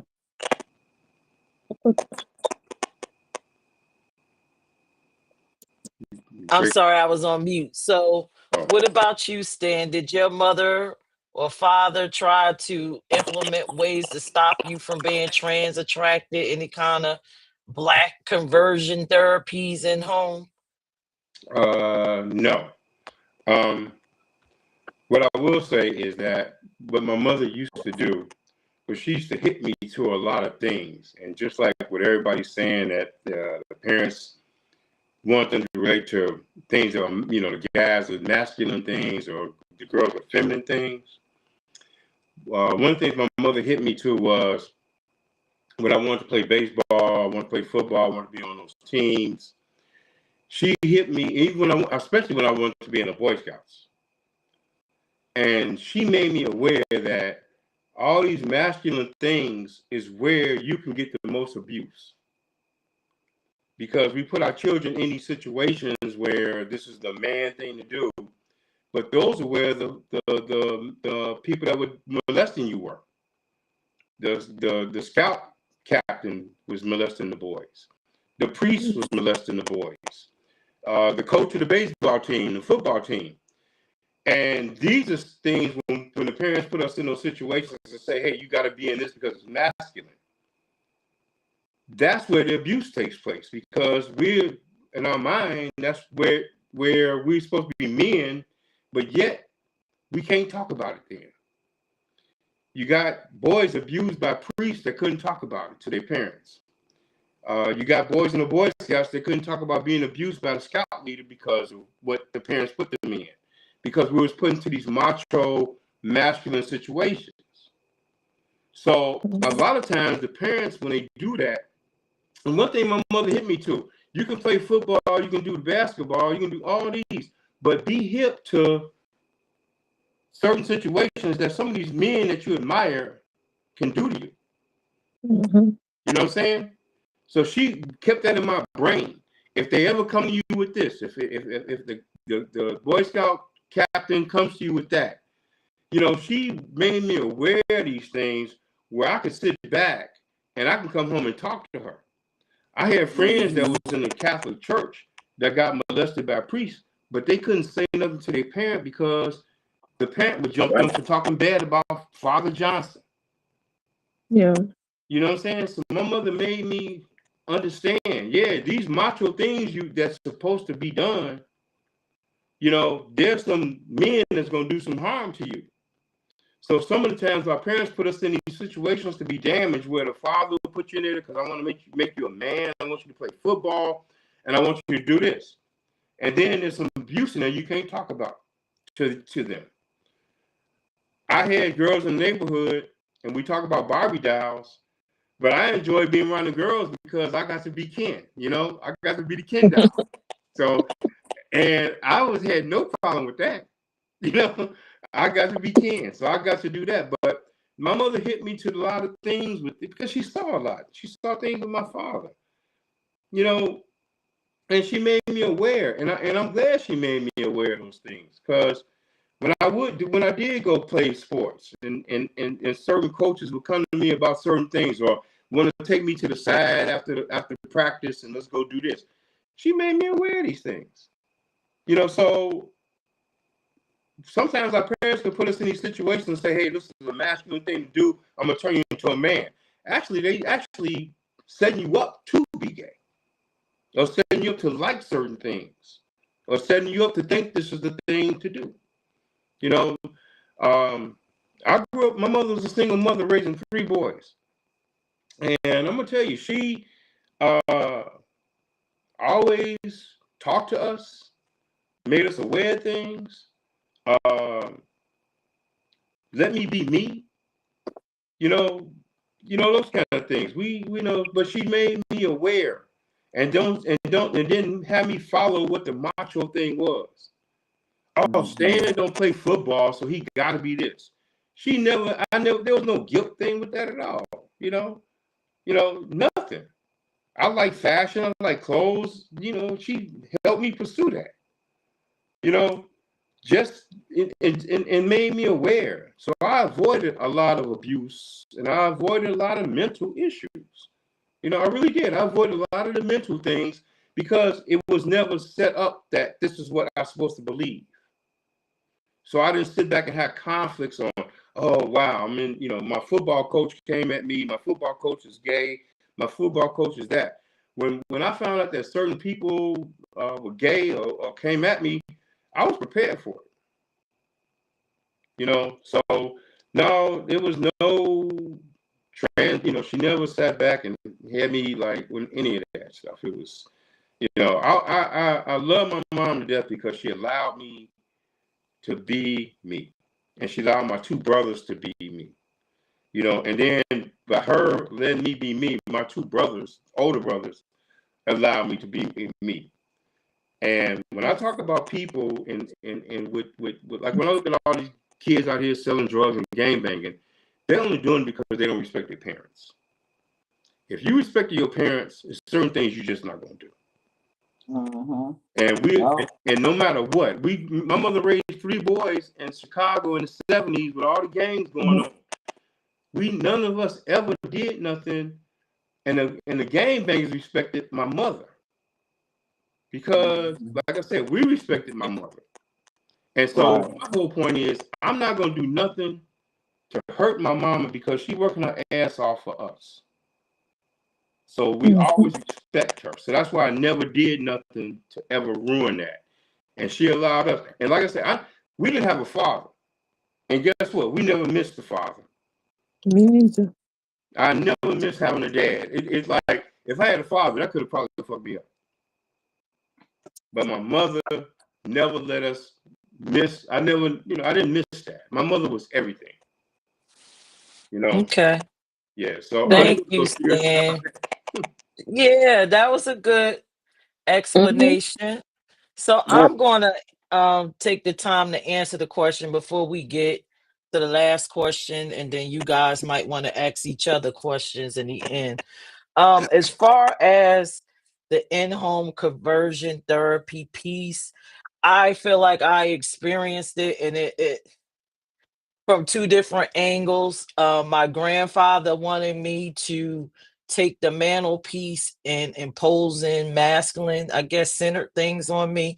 And then my grandmother seeing me doing these masculine centered things like moving She's furniture changing or all wanting to y'all. learn to sheetrock and do all of these things. She would remove me from doing that and say, okay, don't do that with your grandfather.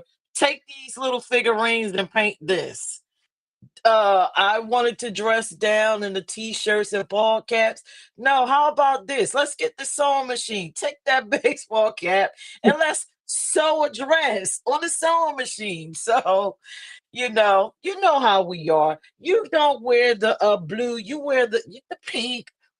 Get over there to the pink. Put Ken down, put down G.I. Joe. And I'm about to tell my age, y'all. I really wanted a Hess truck. I couldn't have a Hess truck. That's a shame. Yeah. Because I was a girl. I couldn't have a Hess truck.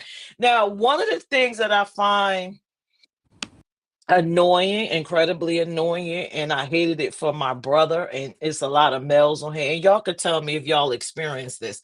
My brother, it was an issue with him having lollipops. So black It's because conversion. you sucking on something. That's what that is. Right, Right. yeah. But the girl can suck on it. It was an Hey issue. now, don't cut up.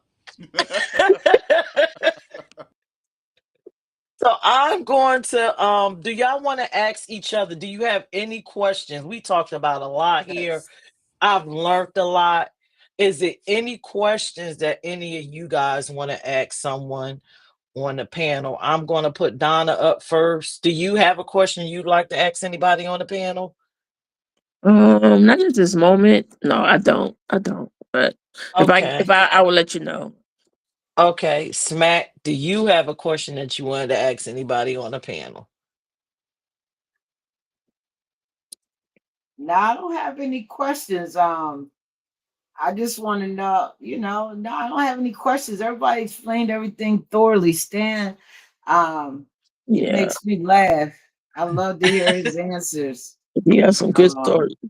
yeah, he got some good stories. I know he got some even better stories down in there. I just as we get through, I know he's gonna give us some more. But Yeah. yeah, it's nice to have someone else that's around, and nothing against the young people, just around my age, Donna and Yeah. Stan, and because we would definitely came into this world a whole lot different than the younger generation, Mm-hmm. especially coming from a smaller city. So and Yeah. back then you just didn't go out and blast, oh, I'm a lesbian. Just No, not something you mm-mm. did. And No. high with public displays of affection with my other half now, I would never done that Back when I then. first came out. In the first Mm-mm. 10, 15 years of me being LGBTQ, it's just me being a lesbian was hard. And so it feels good to be on a panel with people who can share that, that same experience, because how the time was, Yeah. back then. Came a That's it. long I don't way. have no real deep questions yet, but I know as we Yeah. go, I'm gonna have some. Mm-hmm. Yeah. Mr. Lev. Okay. What about Andre and Zay? Do y'all have any questions for Anyone that's on the panel, anything that you heard here and you wanted to ask. Zay, you have a question? Yeah, so like I don't necessarily like judge anybody for what they believe, but Stan, I just wanted to know, like you said, you straight, but you like the trends. What is the difference between messing with a man physically that looks like you versus something that doesn't look like you, but we know are the same? And reading date is a lot. But the thing is, I'm not attracted to people that look like me. You know, I've never been attracted to a man, you know, in that sense. I like the feminine, the beautiful part of women, and I guess there might, and I guess for the trans women, it is a certain degree of masculinity with that too. And then there is because you know they have penis. So I just don't look at a guy that looks like man and say, oh, he's nice, or damn, he's fine, or whatever. I never get attracted. And I got gay friends all the time that sit back and they really have issues with that. I mean, gay guys have issues. Like, what's the difference, Dan? What's the difference? And the difference is I got a woman that just happens to have a penis. And that's really what it is. You know? And I don't date post-op women. I prefer my women to have and enjoy their penis. I'm a versatile guy, so I like the versatility of it, and I have no problem meeting and knowing women like that. Matter of fact, I know most of the trans women I know are strictly top. That's all they want to do. So I'm just not attracted to a man, and I can't see myself with a man, you know. And like I said, I got gay friends all the time, and they have more issues with it than I do. They you know, I got a friend right now, Richard, that just can't take it. And what is the difference? What's the difference? You know, penis is a penis, you know, but you're a nice looking guy, but I can't lay down with you. Well, I understand because You I'm know, the same way. Because I can understand Stan because I'm a woman and I would not date another masculine centered woman. okay, I have yeah, to date a woman that's feminine, that feminine. dresses like a woman. So I Mm-hmm. get what he's talking about. I get Yeah, it. you know, I really get it. I explain understand. that. You know, I can't put a definition on, like, I know you can't put a definition on it, like, okay, hey, you know, it's a definition with this. It is what it is. I And, understand. you know, I can't date men. I don't find men attractive. You Understand know, that. I just don't, you Okay. know. So, you know, and you know what, that's a whole nother story Oh or yeah, another whole session. Another show. because, That's a whole nother show. you know, just even when the makeup comes off and the wig comes off, you know what I'm saying? And that's a whole story in It itself. probably sends you into another state of mind. Oh my God, yeah. Yeah. It's like for You know, me. when she take the wig off and I got more hair than she got. Oh So that's wow, a my whole goodness. different that's a whole different show right there. That's a whole different No, show. I'm just saying because, like, for me, like when I first started messing with like the men and women, I was like, okay. When it came to the trans, I was like, oh no, I could never mess with the trans because it's like if I'm gonna mess with the man, I'm gonna mess with the man. I'm gonna mess with the woman. I'm gonna mess with the woman. But I Right. do realize because everybody's built different, they give Mm-hmm. off different emotions. They give off different vibes. Right. So if you keep yourself in a box, you'll never be able to experience something else because not everyone's love. Right. So I do understand Mm, that part. Yeah. mm.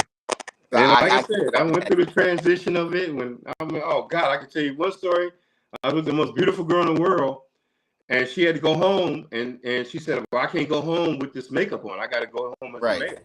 When she took that shit off, it was like blew my damn. I was like, oh Oh, I oh do. my God. Listen, we are into it. Like I said, this panel, man. Beyonce that. It's a whole nother show. We can talk about this panel. I love you guys, but oh, so I have a question for one of the panelists. Um, we've heard a lot of people say a lot of things tonight. Funny, heartbreaking, heart wrenching. And I wonder for Donna, how does that make you feel just hearing the stories that your LGBTQ plus and trans attracted brothers and sisters experience? Yeah, And does that make you want to be more of an advocate for the sure. community? So it breaks my heart that they had to go, you know, through that, especially if it had to do with the family members or family. So it was, yeah, I would love to be an advocate or anything that would help and give knowledge or support. I would love to do that because it's very very heart wrenching and very sad that a lot of people had and their stories are valid and it's heartbreaking towards what they had to go through, and there's a lot of people out there in the world that has so many stories like that and it could be even worse. So I would love to be an advocate or anything that I could do to help. Thank you, Donna. So the last question, then we're going to close it out. With everything that was said, because again, we said a lot, we laughed, we joked, we did it all here. This panel is fun. Did y'all have fun? Did Yeah, y'all yeah, enjoy this? Most Absolutely. yep, definitely. yep. It was interesting. So my last question is, with all the things we heard about our community and how they judge us and the reasons why they know why we are this way, how do we combat that? How do we just kind of dispel some of these myths? How do we change it? How do With we shows change it for like the this. younger community? Yeah. I'm going I to just feel put like if each you one of y'all straight, up there. I just feel like I'm if gonna you start straight, off with Zay. yeah, Go I just ahead. feel like if you straight and you don't have no gay male friends or no lesbian female friends or people in that community, you'll never really understand it until you put yourself around that scenario or in the situation. Like I got friends that are not necessarily gay, they're straight, but because they know what I like, they'd be like, let me give a night a try out in your world to see what it's like versus our Mhm. world. Put myself there. I don't want nobody to talk to me or touch me, but I just want to be around to see what y'all see versus what we see or how the incomes be different. Okay. Wow. Andre, you how could we change this? I think the first thing that we have to do is really just get educated. That's why we have organizations like, IME and other organizations that are out here that have to be imperative at this season to, especially to the African American community. Because I have learned being in this community field before I was ever LGBTQ. I was always active with places like Trevor's House and other organizations. There are plenty of non-African American organizations that can never speak on behalf of an African American LGBTQ member. And so if you don't know something, the first thing you have to do is get educated so you're not dumb. The next thing you got to do, because when you make yourself smarter, you also make yourself non-ignorant. And so the other thing you can do is take the time to actually say, okay, I might not be gay, but let me actually volunteer for a Pride Fest. Let me volunteer for this Pride organization's event, just to be able to offer my support. My mom's not gay, but if you tell her it's a drag show coming, she gonna be the first one getting a ticket because she loves she loves drag shows. I took her to Pride and she lost her mind. She was like, "When we going to the next one?" Because it was a different atmosphere. People were free to be themselves. They didn't have to worry about how people were looking at them and what people felt about them and what people said about them. They was we us. We just be us. And if you don't like how I am, we don't deal with you. We good. And so that's the thing. And then realize too that because I'm LGBTQ don't mean I'm screaming out, "Oh, look at me." For me, this is not this is not a statement. This is who I am. And I think that's the difference between a lot of people. You are you, I am me, but this is who I am. Receive me, and I'm okay with being me. I don't have to do things to be seen. And I've learned, that's why, like, even with me, with the community, I teach a lot of young. I'm in education, and when I have young African American people who are in the LGBT community, I teach them first. This ain't a statement. This ain't a oh, look at me moment. Like, get your head out of baddies. Get your head off of what you see on TV, and let's just be yourself and let people love you for you, because a lot of people would never respect your choice, because when you jump into it for what you see and not for who you are. And so we have to educate ourselves first on who we are, but then we have to educate those attached to us. Wow, that was Mhm. powerful and great information. Vonda Smack, how do we change these Hey, thoughts, these misconceptions? I've been told you this long time ago. Education is key, and then network is key, but definitely education is key. Um, People need to be educated. A lot do not know a lot about our community, and I think there needs to be more open panel discussions about our community so that people can understand it. And I think, I really applaud my brothers, because when you had Peach Radio, Peach ENT, and you were doing your radio show, my brother and I had weekly conversations about the different things that you spoke on. Me, because of who I am, as a community organizer, you know, I tell people, it's something you don't understand, ask. And I mean that on every level. Um, but I sort of mingle in with everybody, but I think education, because I'll correct you in a minute. If I hear something disrespectful, I'll correct you right on spot. I mean, I'm not going to be nasty about it. I'm like, I'll pull you to the side and be like, yo, what you just said to some would be very, be offended by in my community.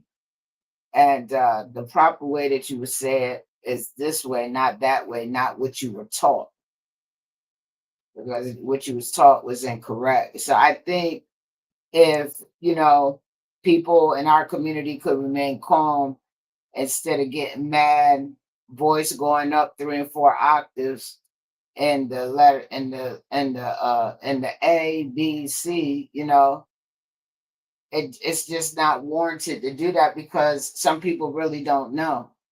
So you got to educate them. You got to let them know what it is, and if it's, lots of times, because I ain't gonna lie to you, I get offended when people call me sir. Some of my LGBT friends that are masculine center would let it slide. I don't. I tell them it's ma'am. Some think because of the way they see me dress, they think that I'm masculine centered, as Donna has puts it. I'm just a woman who likes to wear men clothes. Because that's where I feel comfortable in. So a lot of the myths need to be, these myths that people believe in, these stereotypes gotta be broken down. Is from education. Do you Thank think you. I'm do gonna you think a bring lot of myths on. also come from when it be like, to be gay is to be gay, but like, do you feel like people put too much thought in when they be like, because you're a woman or because you're a male, y'all supposed to look one type of way versus looking the other way? Like, do you think people put too much thought in because he's a man, but he wants to be a woman? What does that send off? Or because she's a woman, she looks like a man, but does that put you in the same mindset? Now, do you think Yeah, because more for one than the other? then when they get, yeah, yeah, because you know a lot of dudes get mad. Like my male dudes, they know what gonna throw me off, and just because of what you see on the outside doesn't necessarily mean that's how I try to carry it. Because I know me, I got some girly stuff with me. Because I don't do the small bugs. I'll scream like a girl in a minute. Um, there's just certain things, you know, I'm really, you know, where was some like my girls say is kind of girly. Uh, I got some girly ways with me still. I'm not. That's why I don't like being called a stud because I don't like labels. I always tell people I'm a smack, and they be like, "What's a smack?" And I'd be like, "Me, Me. I'm me." Because it's not so much of like what we portray on the outside. It's more of the what you feel at heart, right? Yep, yep, yep. And I'm gonna tell you, and I wish Tim was still on here because he could uh he could just confirm this. Oh, there he Before I Yeah. goes. moved to before I moved You to know, called Delaware, the right? boy. Oh, there go Tim. Before I moved to Delaware, I was a girl that always wore blue t-shirt, blue jeans, and Chuck Taylors. That was my thing. Like my clothing was just blue jeans, blue t-shirts, and I had Chuck Taylors and all kinds of Chuck Taylors. And it wasn't until I moved to Delaware I started changing up my color, my colors. I never been somebody who wore all this. I just started wearing t-shirts with I sayings always on love it color. because of how I was raised. You know what I'm saying? And but the one thing I can't stand, and I hope my male friends can hear this, because when they don't get their way with me, and it could be a ride or something, or just mad because I don't agree with how they agree. They always say, "Oh, you just mad because you don't have a what between your legs." I never, and it ticks me off because you don't understand my community. I don't want that between my legs. I like what I got, Exactly. and those things are hurtful because that's why I try not to hold people to a higher caliber, especially men, because you always get that backlash when they want to, you're not saying something right or you're not going along with the show. They get mad and they want to say the most negative thing, and that's how they come at it. You Okay. know what I'm saying? And I'd be like, man, we've been friends for 10 years. You really don't know me. Yeah, it'd be like that. So for the whole Yeah, panel, do y'all feel like in our community it's harder for the men of being a part of the community, or for the women, or about equal? Equal. Men. men. Wow. It's harder for the men because it's a lot more. It's a lot more to what our portion of the lifestyle consists of. Yeah, because they could see two And I'm 50 females. years old, 30, 30 plus years. So I've had a chance to see what my female friends, my lesbian friends have went through, as well as my Mm. experiences and what my friends have went through. It's a lot more complicated for the men. Not slighting anything that the women And go I'm through, from, because women Yeah. women go through different things and different prejudices. We all go through it, but it's all different with all of us. Like yeah, and I'm going to people, speak on the term of black men. Yeah, definitely. gays and Black men, gays black and gay men got it wrong. right. And gay men, feminine gay men, and the gay community actually think that masculine gay men have it easier, and they don't realize people group us with the whole DL stigma. Hmm. So we get a whole other different kind of shit that goes along with the prejudice that go along with us. See, men view a feminine man as less of a threat than a big masculine man that could take it if he want to. Okay. I mean, because if you see me in real life, I have that stature. You know what I'm saying? Right. But I'm not that type of person. But people see dark skin, they see dreads, they see a big body.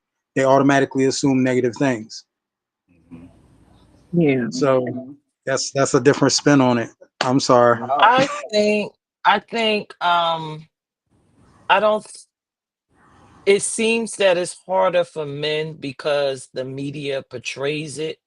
Okay. And I think it's harder for both sides. I just think the woman's side is not depicted as much as the males because we do have the stigma of the down low woman. But imagine a male coming out publicly that dealt with a down low woman and said Right. it goes against Right. masculinity. And It's good. for me, It's, I've been in that situation Okay. where I am looked at as the pariah, the way that the black community looks at a gay black male. I'm looked at from my in-laws as the gay black male because Mm. I was on the down low, and the same way that a male would be treated, they treated me that way. Right. okay. They Yeah. ousted me out. They stopped talking to me. They closed off from me. Hmm. Um, all the things that gay male would feel. I Okay. was called the names. I was all of those things. Because they Right. And I expect just had the to world for them to persist be forward. masculine and women are supposed to be feminine. But in the reality, whether you male or female, you have that masculine trait and that femininity to you. Well, we all Right. have masculine and feminine in us, Feminine. men, women. Yes.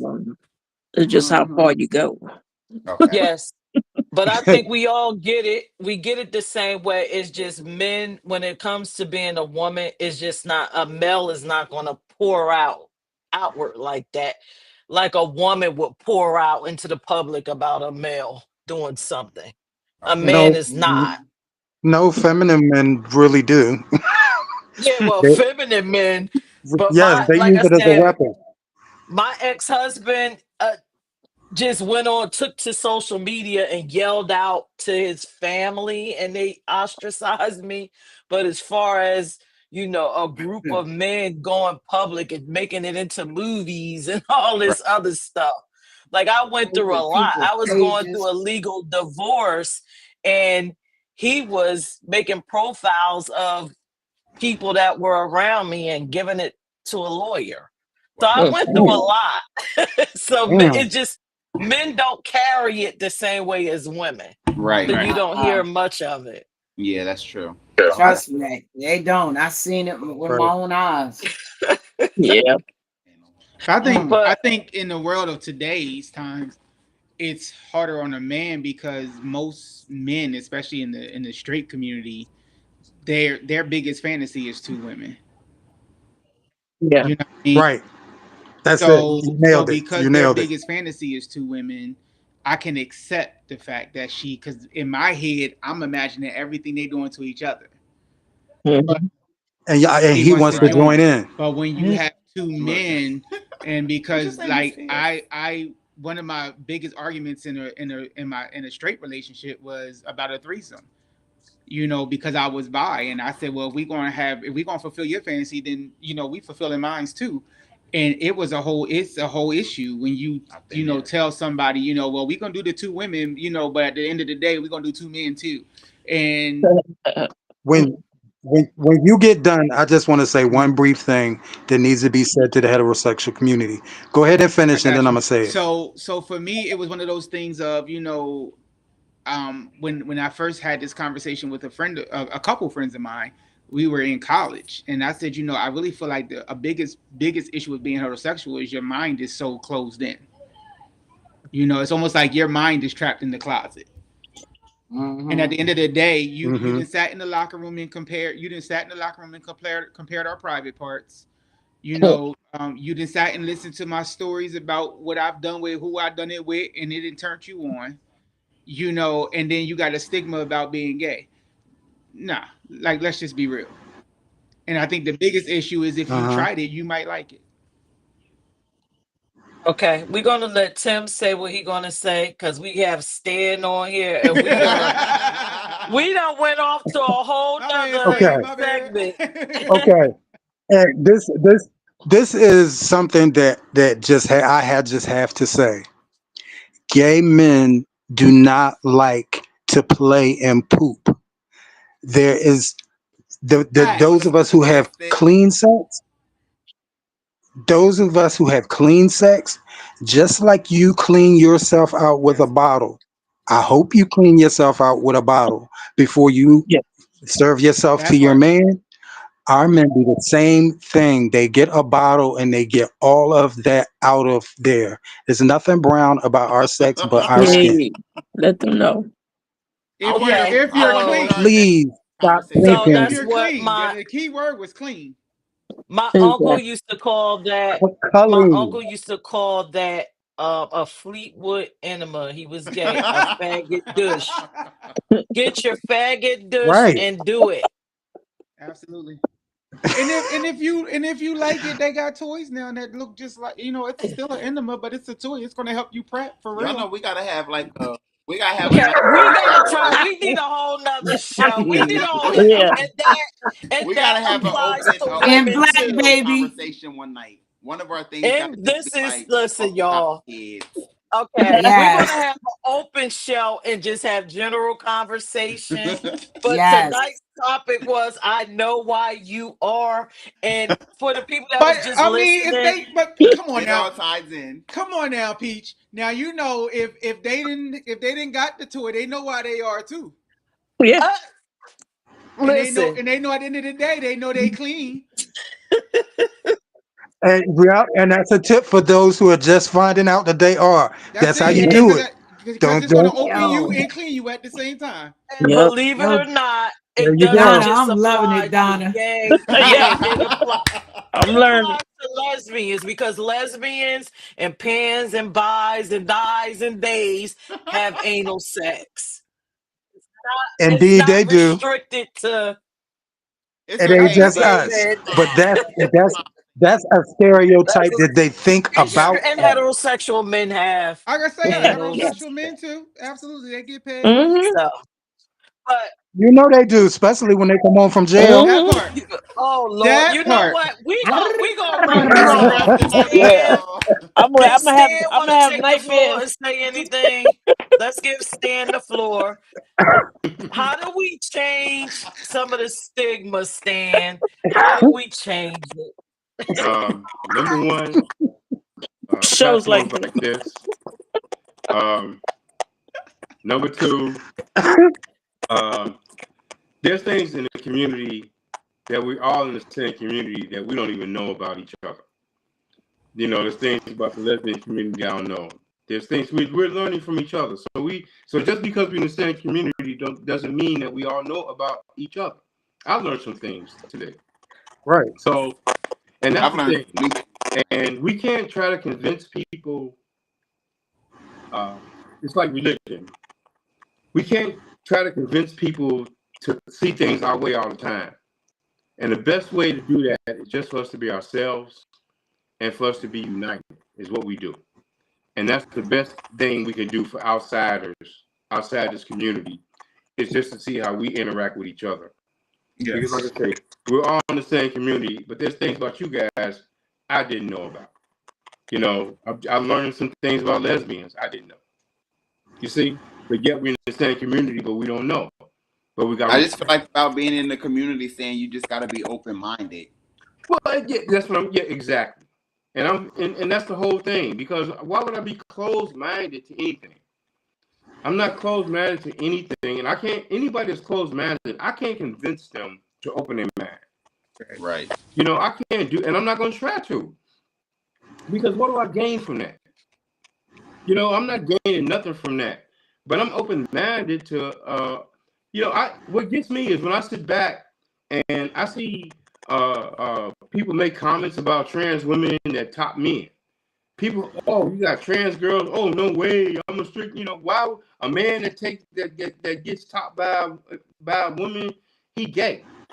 But yet, a straight man and his wife can put a strap on and fuck him in the ass, and yet they're good. That's a free couple. This is I that told black you it was after a woman dark. that told He me ain't women gay, can make but he you a feel free the same couple. way that a man can. Exactly. So if I take a dildo, then there's an issue with me because that's how I'm a I've gentleman. done that before to somebody. But anyway, Okay. let's go through what Awesome. have we learned tonight? What have we each learned tonight? And then we're gonna end it off with that until Yeah. next week. Tim, what have you learned tonight from all this Everything. conversation?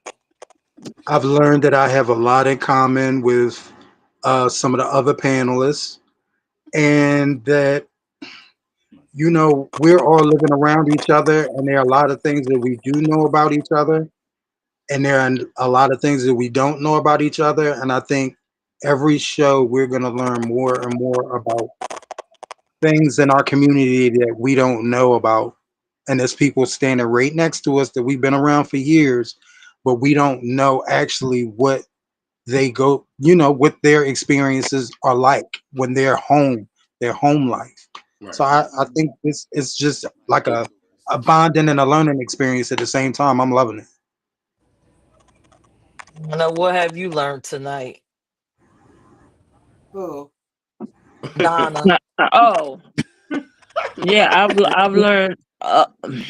My ears are full with a lot of stuff, but I learned I learned that with these type of platforms and shows that we can get along and respect each other and learn from each other, and it's a good platform to help us to learn, and for other people out there that's listening and watching to learn, and it's all about just getting to know us and know that we are normal people, just because what we do behind closed doors, we are loving normal people. What did you learn tonight? Hey, you know what? I learned just to respect people, listen to people, and listen to a lot of people's backgrounds, their stories, their journey, and understand that because we all got a different journey. And that's one of the things about this community is that a lot of people think we got the same journey and we don't. And just some of the stuff I heard from everybody, I really respect a lot of things that people have gone through. And that's the main thing. Makes me a better person. Vonda Smack. Yes. Good. Vonda, Yeah, what have you learned? I learned tonight that a man put a bottle up there.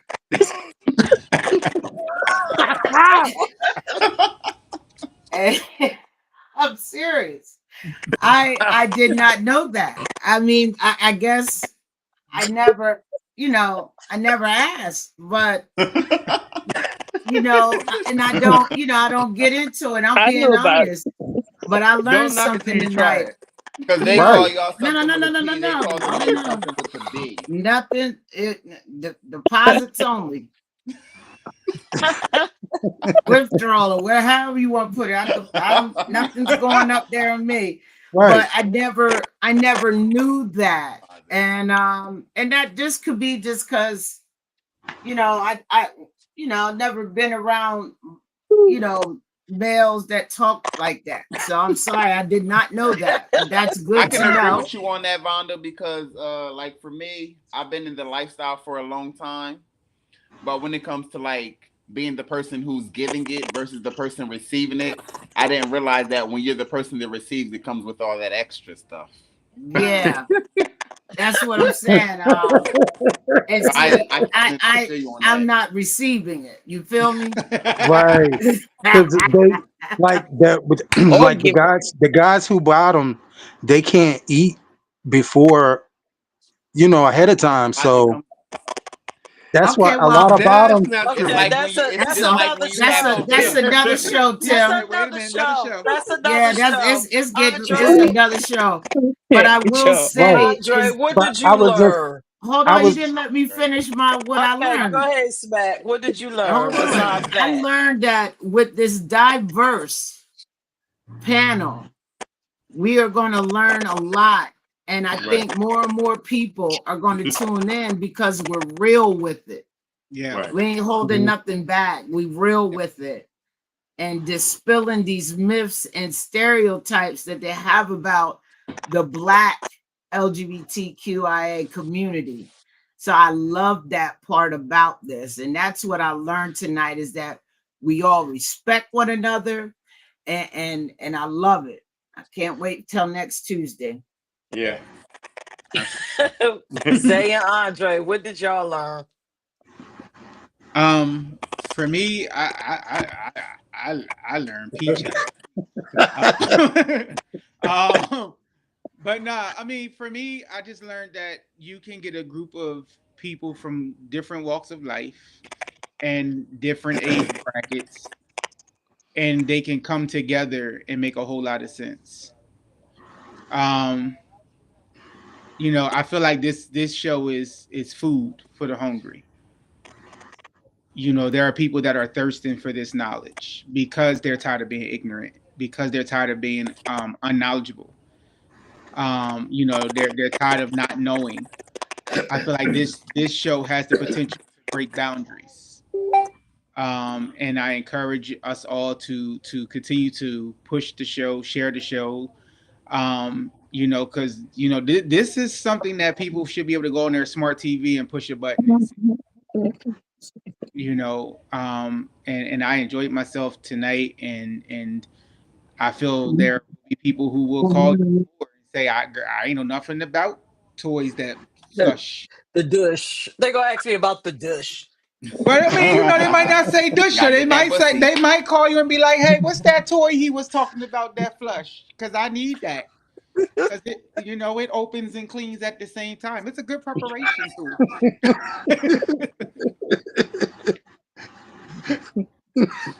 Oh God! Say what you Oh learn. my goodness! You're right, Pete. I do be starting stuff. Like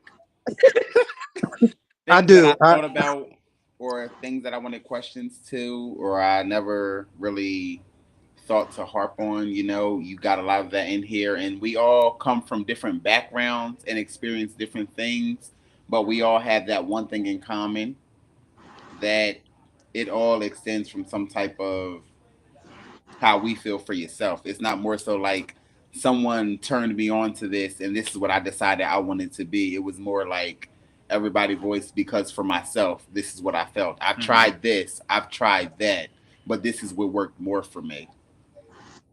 Or when it came to like different viewpoints, I feel like Tim and Andre, their points were like 100 with each other. They bounce off one another, but they both get deep into it. Like the way they think of it is just open. It's not just like, okay, this is the question that they ask, I'm gonna keep it here. They think outside of that box. So that gave us a different type of viewpoint. Yeah, I think the panel in itself is great. I really enjoyed everything here. For the people that are watching now and will watch later, hopefully you join us next Tuesday. I don't know what the topic will be, but I will let y'all know throughout the week. And hey, I'm just like everybody else on this panel. This is a great learning experience. Yeah. Share this live with your loved ones. Share it with, particularly for me, homophobes. Yes. Let them watch, hear, see that we are people, we have experiences, and sometimes the way that you believe we came to in existence isn't the way Not the way. it actually is. And you have gotten various opinions here. So, with that being said, I hope y'all go visit imecorp.org. And Black actually has a group that all of you guys can join and actually have discussions about some of this stuff in private and in Black, right? So, with that being said, I love all of y'all. Thank y'all for giving IME y'all time.